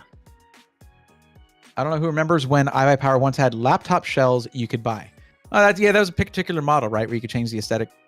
Yeah. Well, then laptop shells. There's also some of like the brands like Clevo, where they allow you to at least swap the CPU pretty easily. It's like a socketable. Socket, socketable. So I mean, that's kind of a step in the right direction, but everything else is not really like adaptable to other shells. I mean, if you go in one direction, you're going to sacrifice in the other. Yeah. So if you go with things like everything being socketable, you're going to get a tiny bit more latency. You're gonna get less portability. It's going to get fatter. That's just what that is. Yeah. You just need to know what your priorities are. Upgradability. Like if you're the type to buy like one of those MacBook people that buys a new one every generation, how much tech are you wasting? Money are you wasting? It's ridiculous. Mm-hmm. So that's actually why I'm glad once I get everything sorted with this laptop, I'm gonna get to take that angle. Like, how is last gen tech at this price? Because it has gone down in price now. Yeah. Because you don't need to buy the latest and greatest. Sometimes the reason to wait for the new gen is to buy the old gen at a better price. Yeah, exactly. Like every time iPads release, right, the newest one, or iPhones, the last gen takes like $150 hit, and then like plenty of people still buy those up, and yeah. I mean, my phone, dude. I kept the faith with the Note 9. Linus was doing it he kept the Note 9 for like so many years, and I thought, I was like, yeah, me too, man. This phone is great. I don't have a hole in my screen. That's awesome. For the camera. So now I had to upgrade to the S23. I generally will wait as long as I can, but it was like in between iterations. I'm like, let me just buy this thing. Now I have a hole in my screen. It's the dumbest thing ever. I hate it. It's still an amazing phone though. Wait, a hole in your screen for what? The pinhole camera. The little. Oh yeah. I mean, I guess it's better than a big notch or whatever, even if it's like a smart notch or whatever they call it. I just, when it comes to slab phones, I feel like there hasn't been. I think I would have gone foldable if it wasn't absolutely cost prohibitive. Yeah, but I mean, I kept until like a month ago. I had the Note 9. It was like a six. What year the did Galaxy that come Note 9. It's like a 6-year-old phone at this point. Okay. I got my money's worth out of that thing. Let me tell you. Also, last gen tends to have more stable software. So, yep, absolutely. Oh, you don't understand. When Z790 first came out, I was just like, get Z690 boards. Just get those. The BIOS is matured. They got everything sorted because I was having problems with newer gen boards. I had a problem with the X670E board, and I had a problem with Z790 board on 2 systems, and I'd swapped to one of those systems for my main system. I'm like, I can't. So I put a Z690 board in there. Bam, everything worked. So, yeah, when it comes to certain things, when there was the price difference, but now that more time has passed, like we're starting to see the prices match almost last gen versus this gen boards. Like if you looked at a B660 versus 760, they're like $10 difference only. But when it first dropped, right, there was a bigger price gap so that it was easier to choose the last gen, especially if you're more money conscious. But yeah. Dude, motherboard pricing is out of control. We need an intervention here. It is so bad. Like it killed the budget PC. Well, that and power supplies to some degree, but power supplies, I don't know. You just have to you just have to ignore the voice of reason when it comes to power supplies, because usually you'll be okay. Yeah. But I mean, it's also, don't do that. Like, oh man, it's so scary to make recommendations to people. It really is. Because it's like, well, Bray said I could just buy a cheap power. I never said that. You didn't hear me say that. It's not recorded on a stream, on a VOD. But yeah, it's the budget PC, dude. You could build a $600 PC back in the day. It did everything that like $1,200 PCs do now by like our current standards. Whatever scalability, But now, man, because motherboard pricing, some cases have kind of gone crazy. Pricing on cases have gone up too, unless you get the really bottom of the bin crap from like Newegg or whatever. Yeah. Well, yeah, like Rosewell cases, I never liked them. But if you look at companies like Montech they're doing some really cool things. Yeah, they're changing the game up. Like the Air 1000 Premium is super slick. The Sky 2 is awesome. They're doing some unique stuff. Vettri's made a few good cases as well. Just look around. There's always going to be some companies pushing the envelope on what you can get for value. But man, everyone just drank the Kool-Aid when it came to motherboard pricing. I mean, and in manufacturers, they're all like, oh yeah, let's just all overprice everything. But when you look at like an X670E, it's an expensive board to make. Your LGA sockets are more expensive than PGA sockets, right? There's double chipset price because they're literally two chipsets tied together in a knot, right? That's X670E is 2 X670 chipsets. So that's more expensive. So the good thing is, AMD doesn't put a paywall on overclocking, right? Like Intel, come on, get over it. Just unless you doesn't have to have count the difference between a like 520 versus B 550 as a paywall. But I mean, the B550 and 450 and 350 chipsets have always been very affordable. Like, if you're looking at an A series board, it's not for a system that's meant to be overclocked. It shouldn't be. Yeah, that's not a game motherboard. Yeah. It's an office PC motherboard. So, some I've seen it in gaming PCs to cut corners to lower costs. Yeah, I know. Yeah. And that and honestly, I mean, of course, if you made a video where you're like, hey, here's a PC for $600 and you use that motherboard, of course, that's a super budget PC. Yeah. You're not, that shouldn't be able to you're not going to overclock it. Yeah. Right? You're not putting in a cooler that can handle overclocking. You're not putting in a CPU that would benefit much from it. Yeah. It's meant to just 1080p esports titles. You're good to go. Right? But in anything that's going to be a little higher than that, if someone wants to learn to mess around with things like that, they should be able to. Yeah. And Intel's just like, no, only the best can change these percentages, these numbers. Yeah. All right. Okay. Very fancy. Yeah. Overclocking plus A520 equals boom, says Alucard. I mean, you can't do it, right? I don't know. I don't know. There's certain segments of the market have just gone off the deep end. Yeah. And killing the budget PCs, we know it. But let me change this to a happier note. Okay. Okay. Because I'm not just trying to be all doom and gloom here. And I mentioned them earlier, but I want to show you one of my favorite budget systems. Okay. All right. I've recommended this one plenty of times. And this is from a boutique builder. Yep, Alexander PCs. I think I've actually pulled them up due to recommendations from someone in the chat before. Can you zoom in as well? Yes. Once you get a chance. Okay, so look at this right here. Look at this. Okay, so this right here, just consider that it's $50 off because I have a code, right? 900. So, okay. Right, let's go. We'll scroll down to this. These are the only things you can customize, right? Amount of RAM and amount of storage. Two of the more important things, right? Other than that, they actually will go over and explain every component decision. So you understand. It's not just like, this is all you get. It's like, here's why we chose every part. Okay. So you're looking at a system that with $50 off is about just around $900. Yep. Okay. So we're looking at a 12100F. Okay. Thermalright Assassin X refined RGB for the cooler. An ASRock B760M Pro RS with D4 Wi-Fi that has Wi-Fi 6E.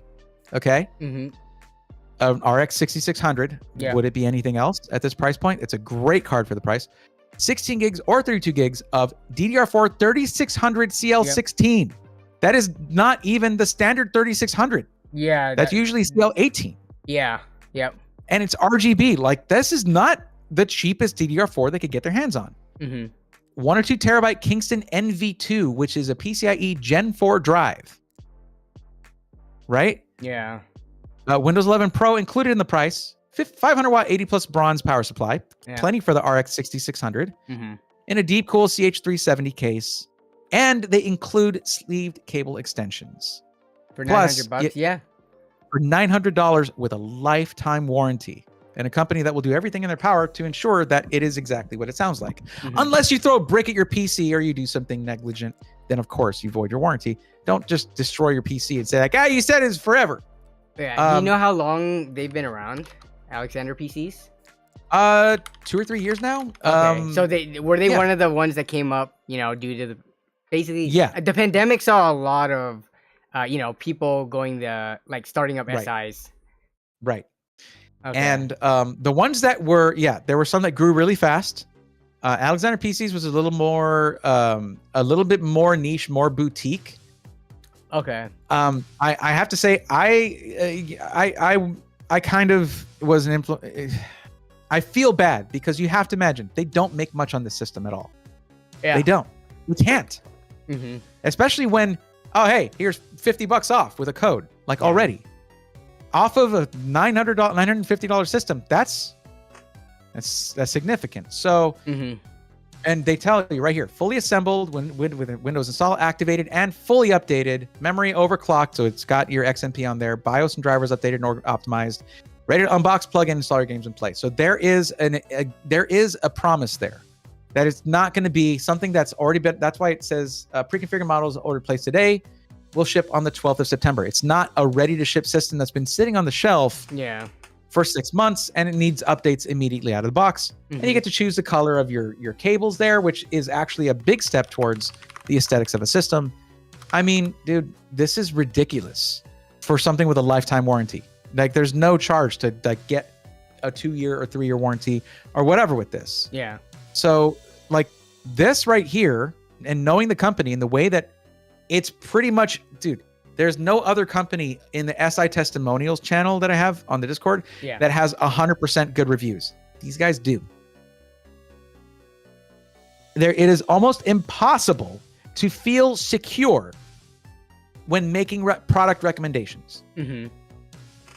That is a constant source of stress for people like you and me, right? Yeah. You're going to recommend something, And then and it it's suddenly has a the problem with it. Yep. Yeah, they'll shut down, be a huge recall, big Yeah. problem. It's setting fires. Who knows? Yeah. Like whoever, there must be someone out there who recommended that 750 watt gigabyte power supply, right?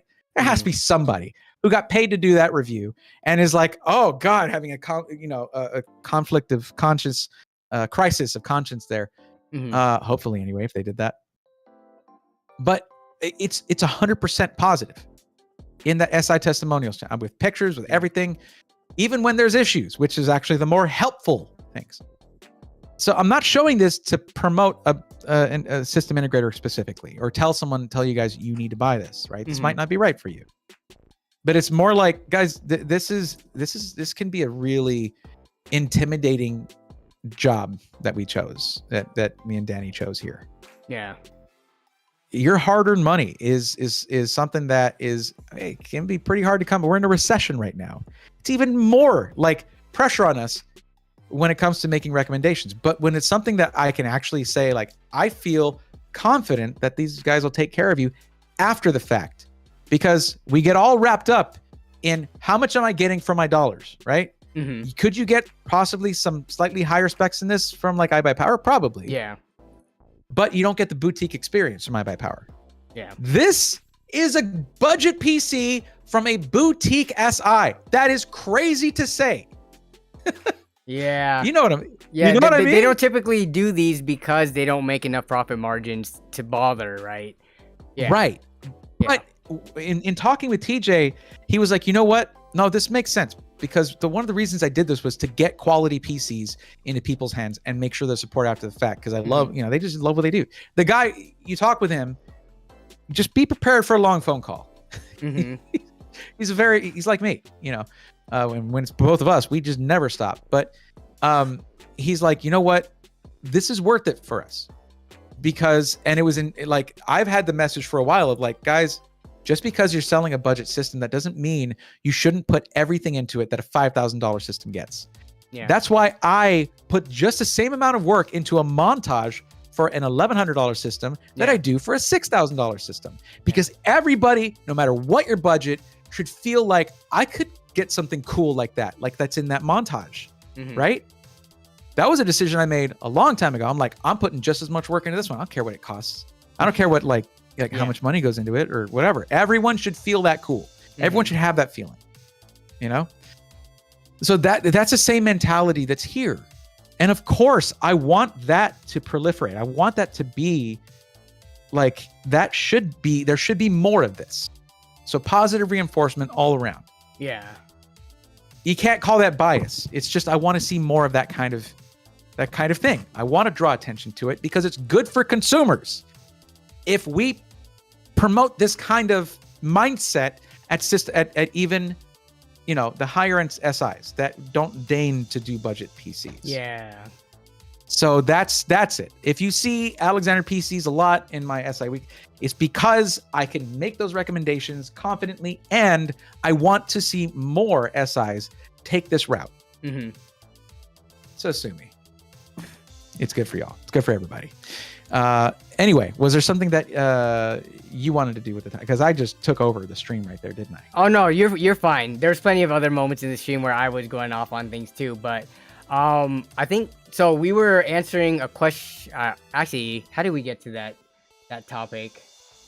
Oh, we're just talking about lower end cost and budget PCs, what it was like, a couple of years ago versus now. And then you pulled them up because they're able to provide a pretty good system for, the people with less than $1,000 essentially. So yeah. I mean, yeah, I like in terms of big SIs, like I know NZXT has like a sub $1,000 system as well. I don't remember if it competes with this or it's about, I think it might be about the same. You want to pull it up? Let's compare it. Yeah, let's compare it. SIs, I think if anything, theirs might have a 500 gig SSD, but yeah, I think you see that Gen 4 1 terabyte in a $900 system it's one of those things you're like, whoa, what? I think it's the Player One. The Player One might be that one. So Player One. What are they got? And it's the $999. So it's $999. It's got an A770. You know what? That's good. That's very good for this. They changed that. It was something else before. Yeah, it might have been like a 1660 Super or something, but yeah. Right. So now this system has AV1 encoding. Yep. And 16 the Player gigabytes One of Prime video does not memory. have that. Yep. Yeah, well, it might be the 8 gig version because there's 8 gig. Oh, and actually, 16 yeah. gig You're right. versions. You're right. Let's see. Yeah. So you scroll down. So What do we got let's here? see. Oh, we got to go to specs. That's 12400. What? 12400 12400F. i5. Yep. Yeah. Yep. So and There we go. yeah. Let's There we see. go. It doesn't say the It VRAM.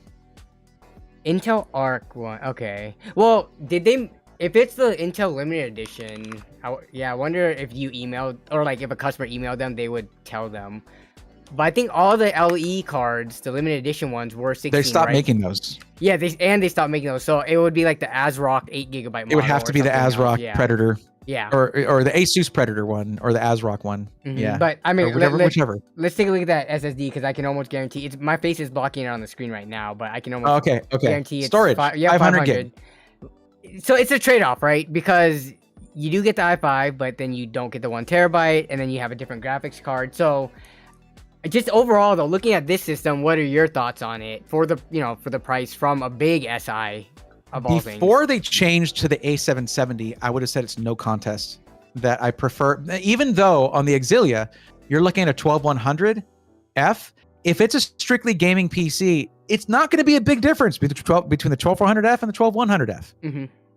Yeah, it's just 2 more cores, similar speeds, and the 12100F, they basically carried that forward for 13th gen. There's almost no changes to it. Mm-hmm. It's still it's probably the best budget gaming CPU in terms of price to performance. Yeah. So that's pretty much even right there. I mean, other than it being monetarily more valuable to have the 6 core. Yeah. The A770 versus for $100 more. We have to look at what the differences are here, right? So what you're getting for the case is really nice here, right? H5 flow. Yeah. That's a nice case. Airflow is going to be similar to the Deep Cool one. Yeah. Because you have a perforated front panel on both of these. Yep. But it's gonna if be I had like to pretty marginal, I would say. Like Yeah. you, especially with the power of these components, you don't really need to stress the thermal differences between these 2 cases. You're talking about an i3/i5, and then like a more entry kind of middle ground graphics card, right? You're talking about $300 or less graphics cards. Right. If aesthetically, if I had to choose between the 2, even though this one does have a white version right here, and it's got that stormtrooper look, it's pretty sick. Yeah. I would prefer the aesthetics of this one. Yeah. So that's a subjective thing. Mhm. It's not really a value thing. A value thing. So looking back at this though, that 500 gigs. I know. Ouch. Ouch. It's just like Have you? I every time I see this, I'm like, have you downloaded a game recently? Yeah. Are you crazy?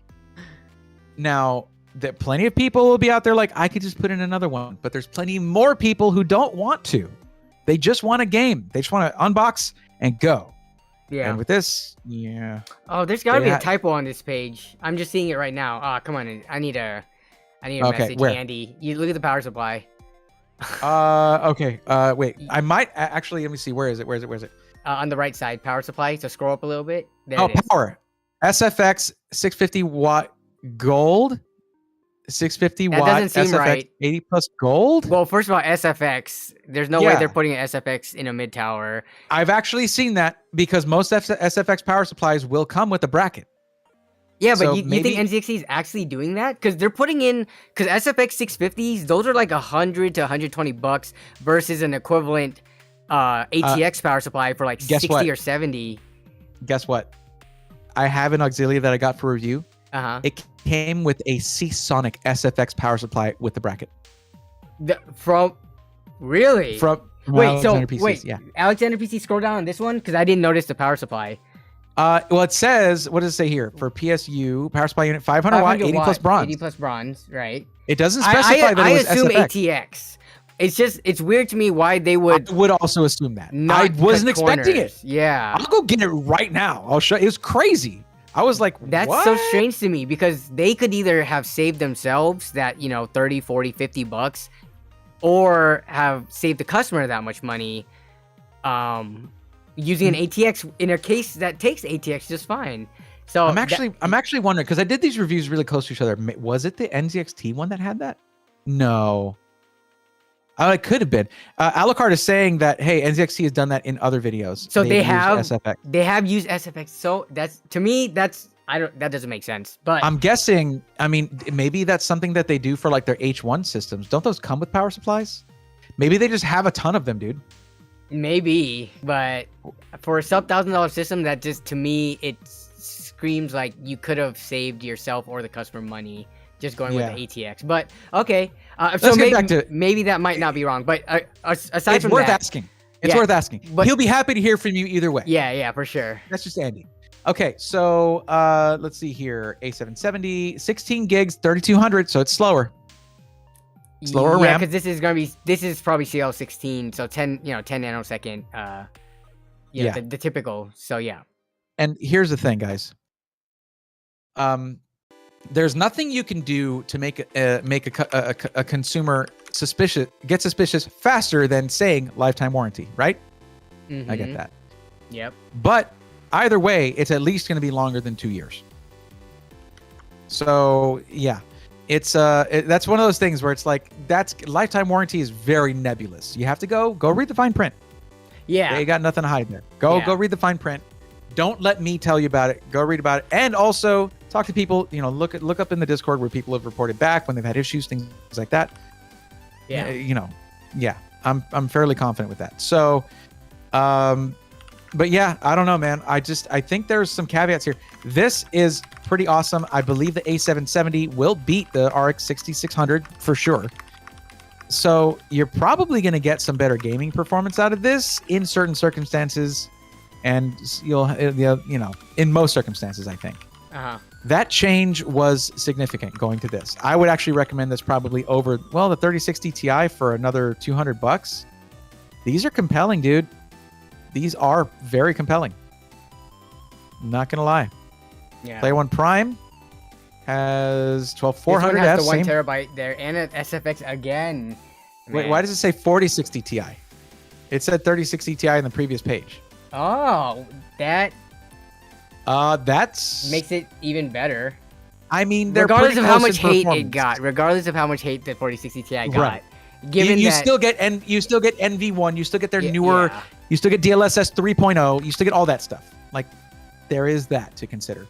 And I know they're really leaning into their AI stuff. Yeah. They want game developers to do the same. Okay. Yeah. That's their prerogative. Okay. That's their vision. I would have liked to see. I have a feeling though, not many other system integrators are offering like 4060 Ti systems for this cheap. I would imagine they'd be closer to $1,400, if anything. This is without looking, right? This is just knowing. Yeah. Yeah. Just price there's trends gonna be in general. What this tells me is that the pricing on these cards has gone down because they're not moving, and we're going to see prices drop more across the board. I have a lot of research to do right now. Looking at this, I'm like, whoa, I got some looking to do, because they're not doing this out of the goodness of their heart. They're doing it because they can. It's being facilitated. It could be subsidized. There have been plenty of times where NVIDIA will subsidize their AIB partners. They also have their care for the system integrator partners it'll go back and forth, however much assistance they're able to give, or whatever. But I know for AIB partners there is a subsidization that they do to sort of fund the development of the coolers and all that kind of stuff, and then they compete with them on Founders Edition cards.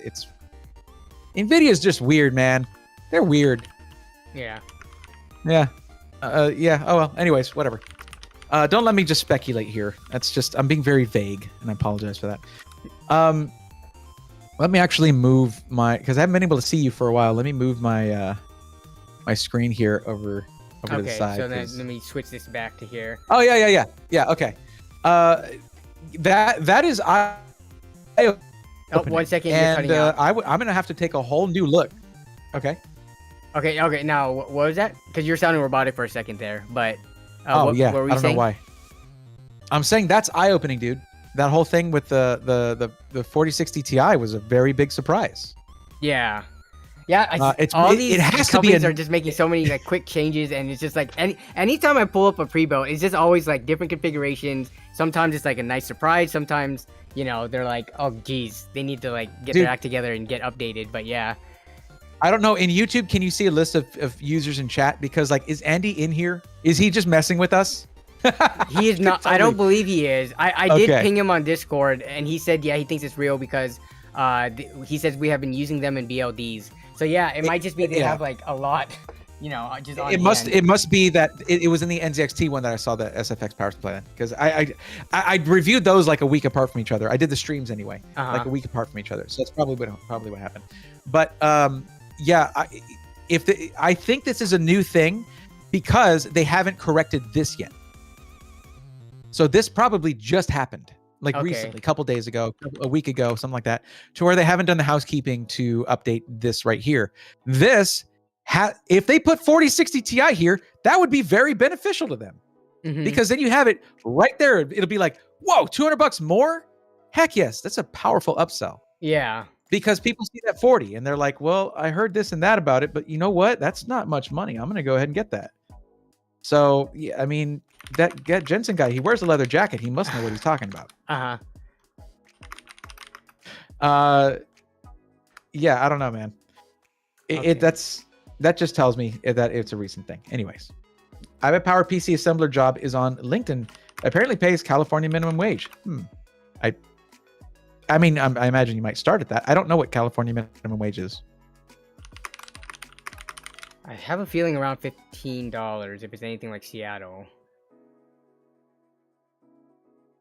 Okay. Well, I mean, they have to at least pay minimum wage, don't they?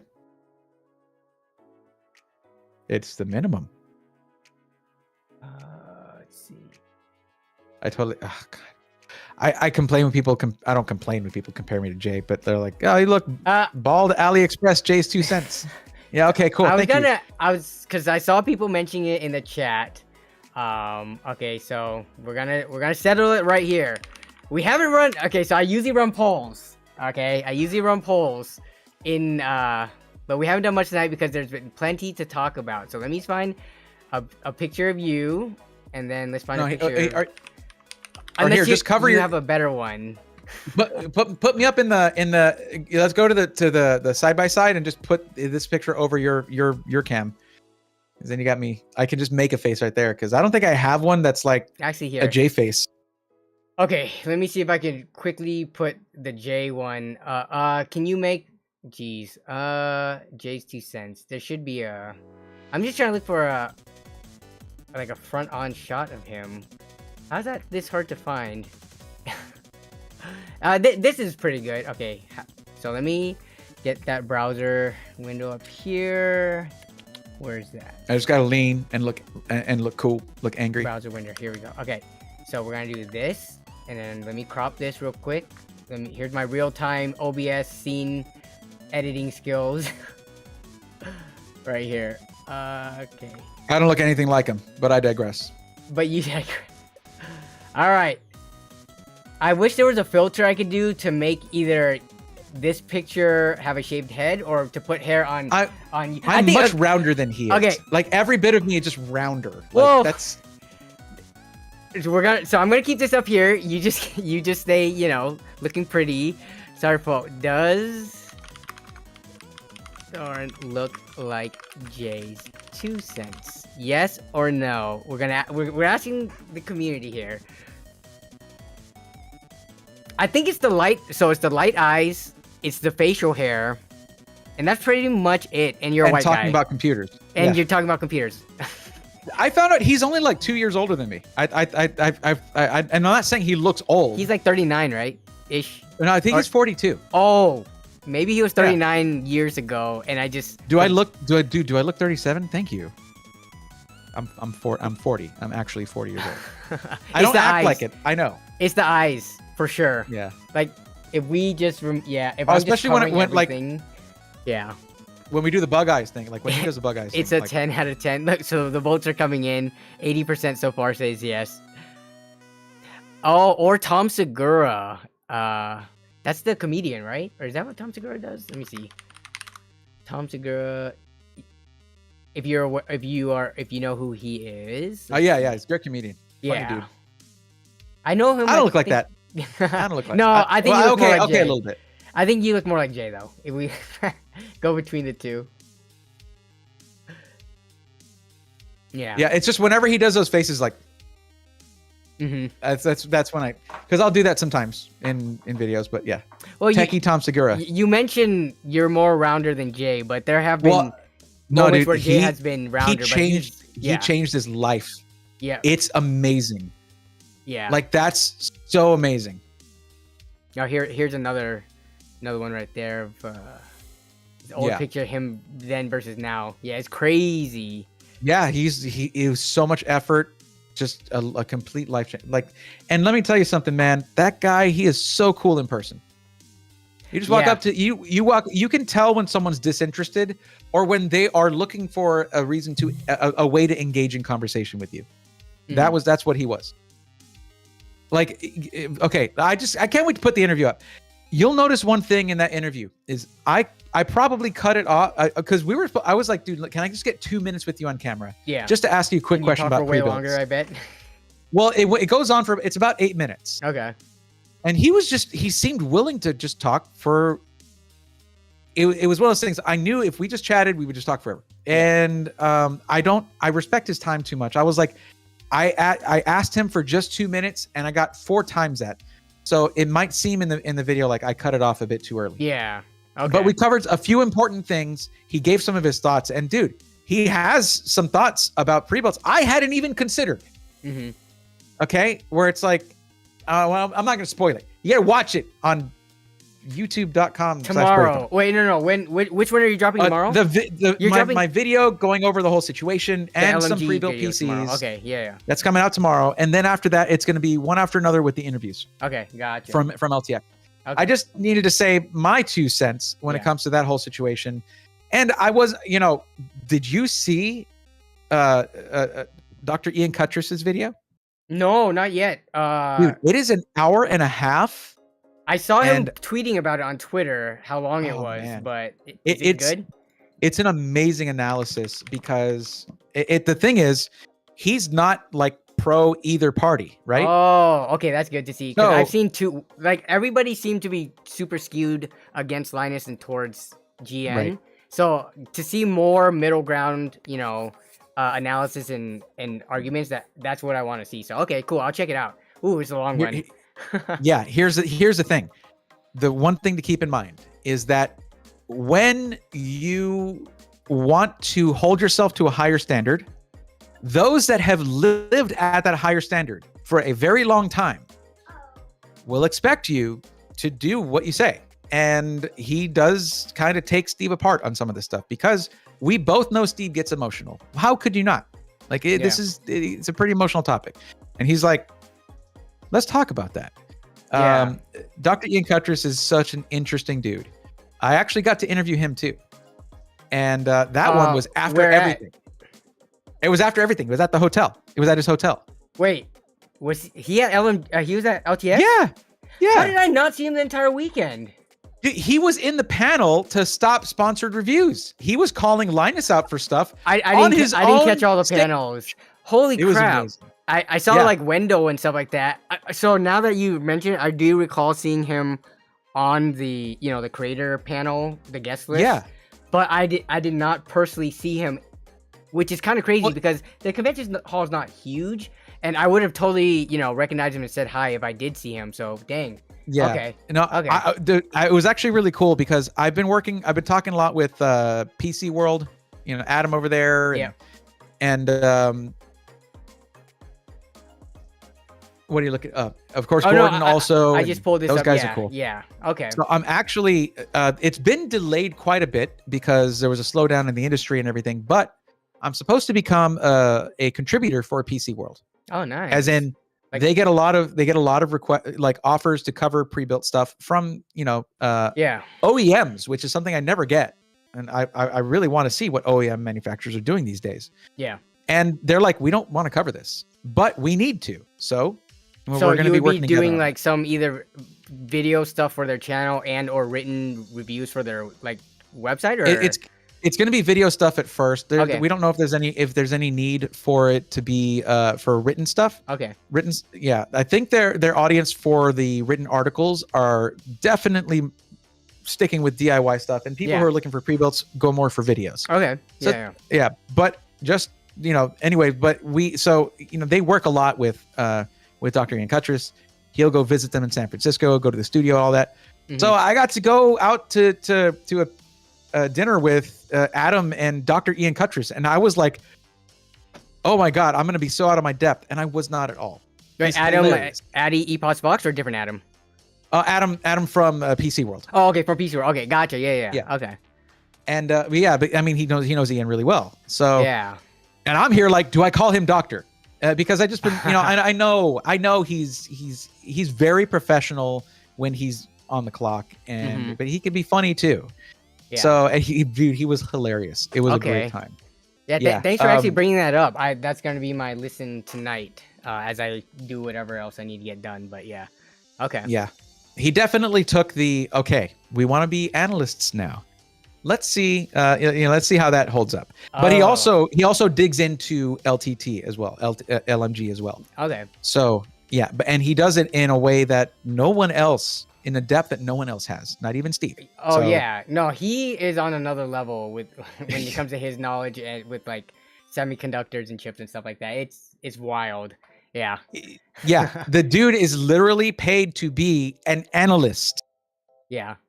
and to look at the industry, make predictions and Yeah. analysis by AMD, Intel, like all of dude, it's crazy. He's on a level that I'm like, but guess what? For the interview, I was like, hey, I know that you do all this kind of stuff. I watch your stuff, but I think I want to bring you down to just consumer level. I want you to bring you down to the consumer stuff to get your perspective on this. Mhm. And I just asked some questions from there, and it was really good. That's So that's cool. going to be another good interview. Do you there. know the order of which you're going to be releasing your interviews? Like, because you have like all these different ones. What's going to be the first, maybe second one? I'm just Probably curious. Jay. Jay. I think Okay. it has to be Jay or Okay. Paul. Okay. Those are probably the two that I'm gonna do first because I don't think that they're thinking about like, hey, where are those videos? I don't know, they don't even subscribe to me. But Mhm. it's just those were two of the ones that I was the most excited for. Okay. And after that, it's gonna be just I'm gonna look through all of them and see if any of them need any extra editing, and those will be last. Okay. So like on yours, when I was like, oh, it kind of goes to the side, but we don't zoom in. So I just Yeah. need to go in and add those in. It should be pretty quick. Okay. So it's really just that, seeing if there's any audio issues I need to do, but everything should be mostly ready to go. Yeah. So yeah. I don't think we've edited the Ian interview yet, but it's really just one shot. It's not a problem. Okay. So yeah, I don't know. Lots of stuff coming out soon, guys. It's gonna be fun. Make sure to subscribe with notifications on to his channel and mine too. I guess if you're new here or coming, You from better be his subscribed side. here. So And you know what, guys? Hit that like button. It's like, you just do that. Right on the like button. All right? Where is For I have great one, I have justice. one of those things. Let me see if I can I play it? There it is. The Hey, there it subscribe is. And then the clicks. Okay. All right. Yeah, Okay. I'm so lazy about learning After Effects, by the way.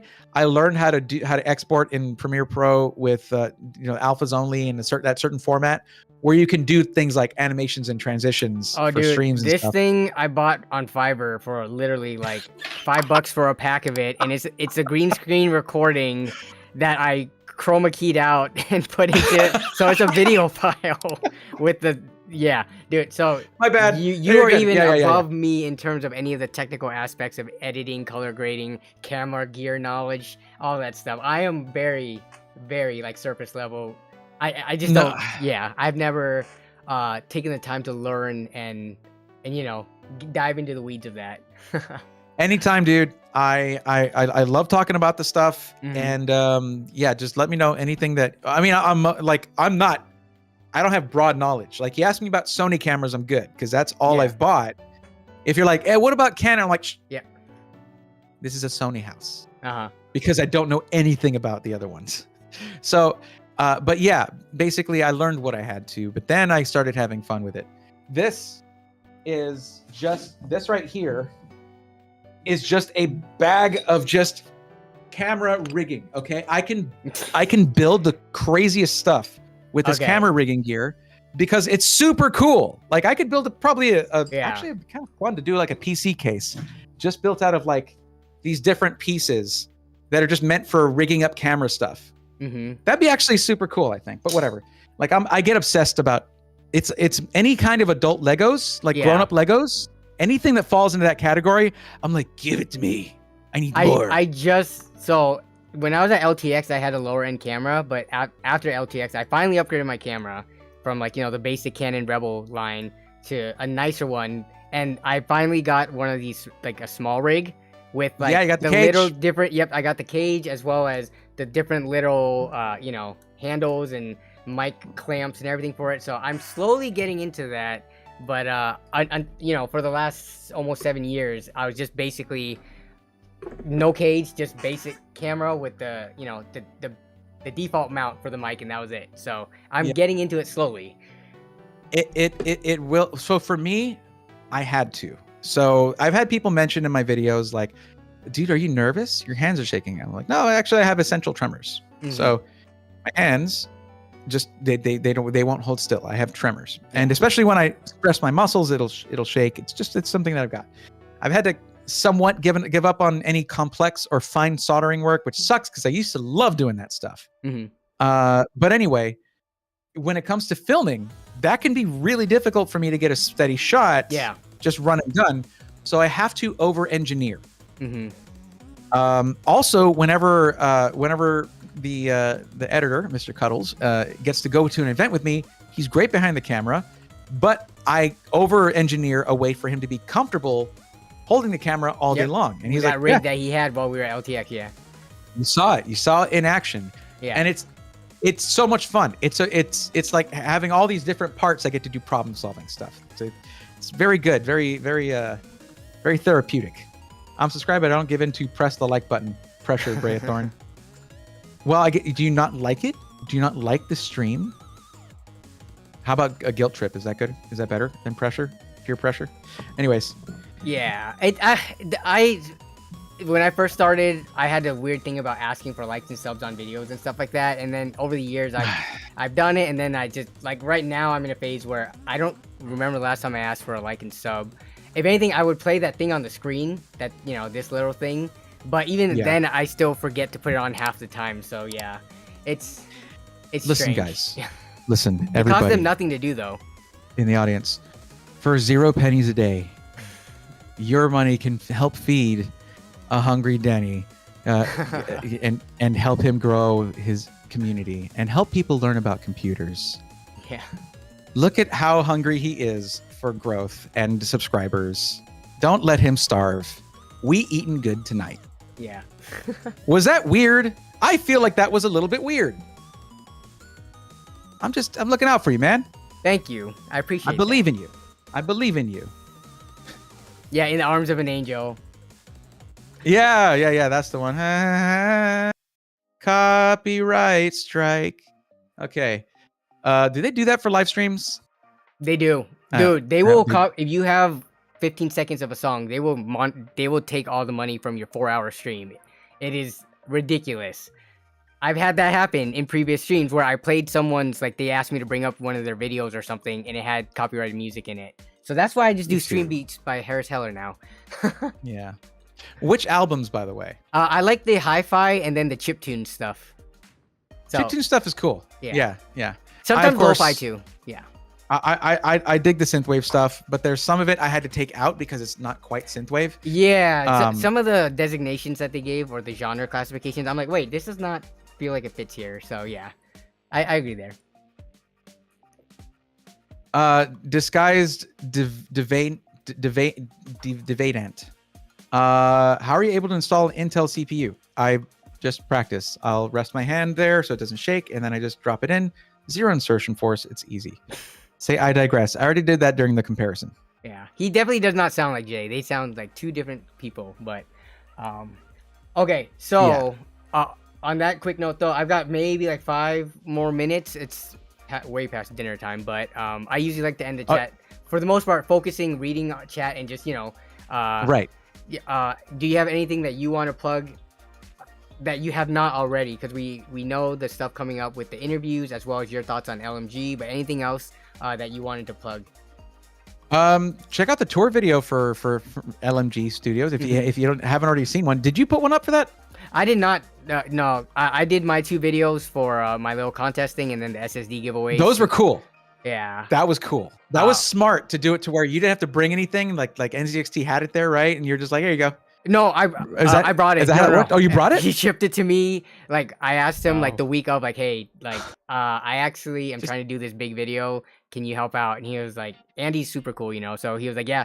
And I was like, so he didn't want to ship it to Canada or bring it because of customs issues. Whereas I could ship it to my house. I put it in the back of my trunk and I drove up, remember? So it just notified any, because they had issues getting some of their product to their booth during LTX because of customs. So yeah, we carried it from the hotel, says Jason. Me and Jason carried 2 big boxes of that and the other prizes from the hotel to the convention center so that we could put it in there. Yeah, so Alucard, I'm sorry if he's saying he's got like 5 minutes left. Yeah, Alucard, unfortunately, we can't get to your submission. But those streams are coming back. Like, probably within a week or so. I'm just sort of finalizing what schedule I can do. It should be at least 2 days a week. So sorry. So yeah, check that out, guys. Do you have a fixed schedule? That's the thing, is I'm still figuring that out. It used to be Sunday, Tuesday, Thursday. Sunday, Tuesday, Thursday. Okay. At 8 p.m. Central. I might go back to that. And if that's the case, it's just twitch.tv/Braethorn. The good thing about having a weird name like this right here. Wait, where am I? Okay, there we go. The weird thing about having a weird name like this is I don't have to put underscores and anything like that. Yeah, nobody else has that. Yeah. Any social you can think of, it's just going to be every time I do read it though, I see the Bray, like, you know, like Ray, like the name Ray, R-A-E. Yeah. So I always read it as Braethorn, but I know it's Braethorn. It's just you can just say Bray. After. Most people just say Bray. Okay. That's so that actually kind of encourages that Braethorn. But I don't know. It's made up anyway. Who cares how it's pronounced? You pronounce it however you want. Yeah. So I'm just happy you're talking to me. Oh man. Yeah, I'm just I'm happy we did this, man. We were talking about it for a while. Oh yeah, for sure. Yeah, we had been talking about doing a stream together, but then it's just LTX, QuakeCon, other stuff. Like when I had my family emergency thing, it just like week after week, it was something that came up. So now we finally did it. So yep, it was super fun to do, and you know, I'm happy to have you as the first guest coming back after not doing kind of like a guest live stream for well over like 4, maybe 5 years now. I haven't had. Oh my God, what an honor! Yeah. So. Thank you. Yeah. I'll tell you what, though. Do this more. Yeah, and once I finally start the podcast I've been wanting to start forever, the Hive stream, then you can be the first guest. Oh, for sure. I mean, I'm always down. Yeah. So, yeah. Unless we already ran out of stuff to talk about. We talked about it a lot. So for your podcast, unless you want to keep on talking about PCs, but with podcasts, I feel like there's always an opportunity to talk more about like personal things or things outside of the tech, you know. Which we have not, we definitely have not covered yet. So, or outside of my niche as well, where it's just like I know more about PCs and just pre-built stuff, but also other tech, industry stuff, or just I don't know. There's so many things to just talk about. You're right. So, I still have to figure out the whole tone of the thing. I'll get back to you once I do. Yeah. Okay. So, all right, man. Well, I don't know if you're wanting to end it here, but I know you got to go. So. All right, yep. So I think that's going to wrap it up. So again, all of Braethorn's information is down in the description section below. So please, you know, check his stuff out if today is the first time you're hearing about him through, you know, this stream, as well as anything coming up on my end. LAN party stories, the next one, I'm in the process of editing it right now. And then we're going to have an actual LAN party at my house in the middle of September. So then it always takes forever to edit those. But then, there's that. I'm going to be doing my build update. I'm going to be putting I'm going to have an all Intel system. I already have an Intel CPU, but I'm going to swap out my AMD one for an A770 and use that for a year or so just to see how that's like. So that's going to be a video as well. But yeah, that's pretty much it coming from my end. So yeah, hope everyone has a great rest of the evening. Have a great rest of the week coming up and a great weekend. And we will both see you in our respective channels and social medias. So yeah. I think that's it. Do you have a sign out? Take care. All right. Be safe out there, everyone. Take it easy. Bye.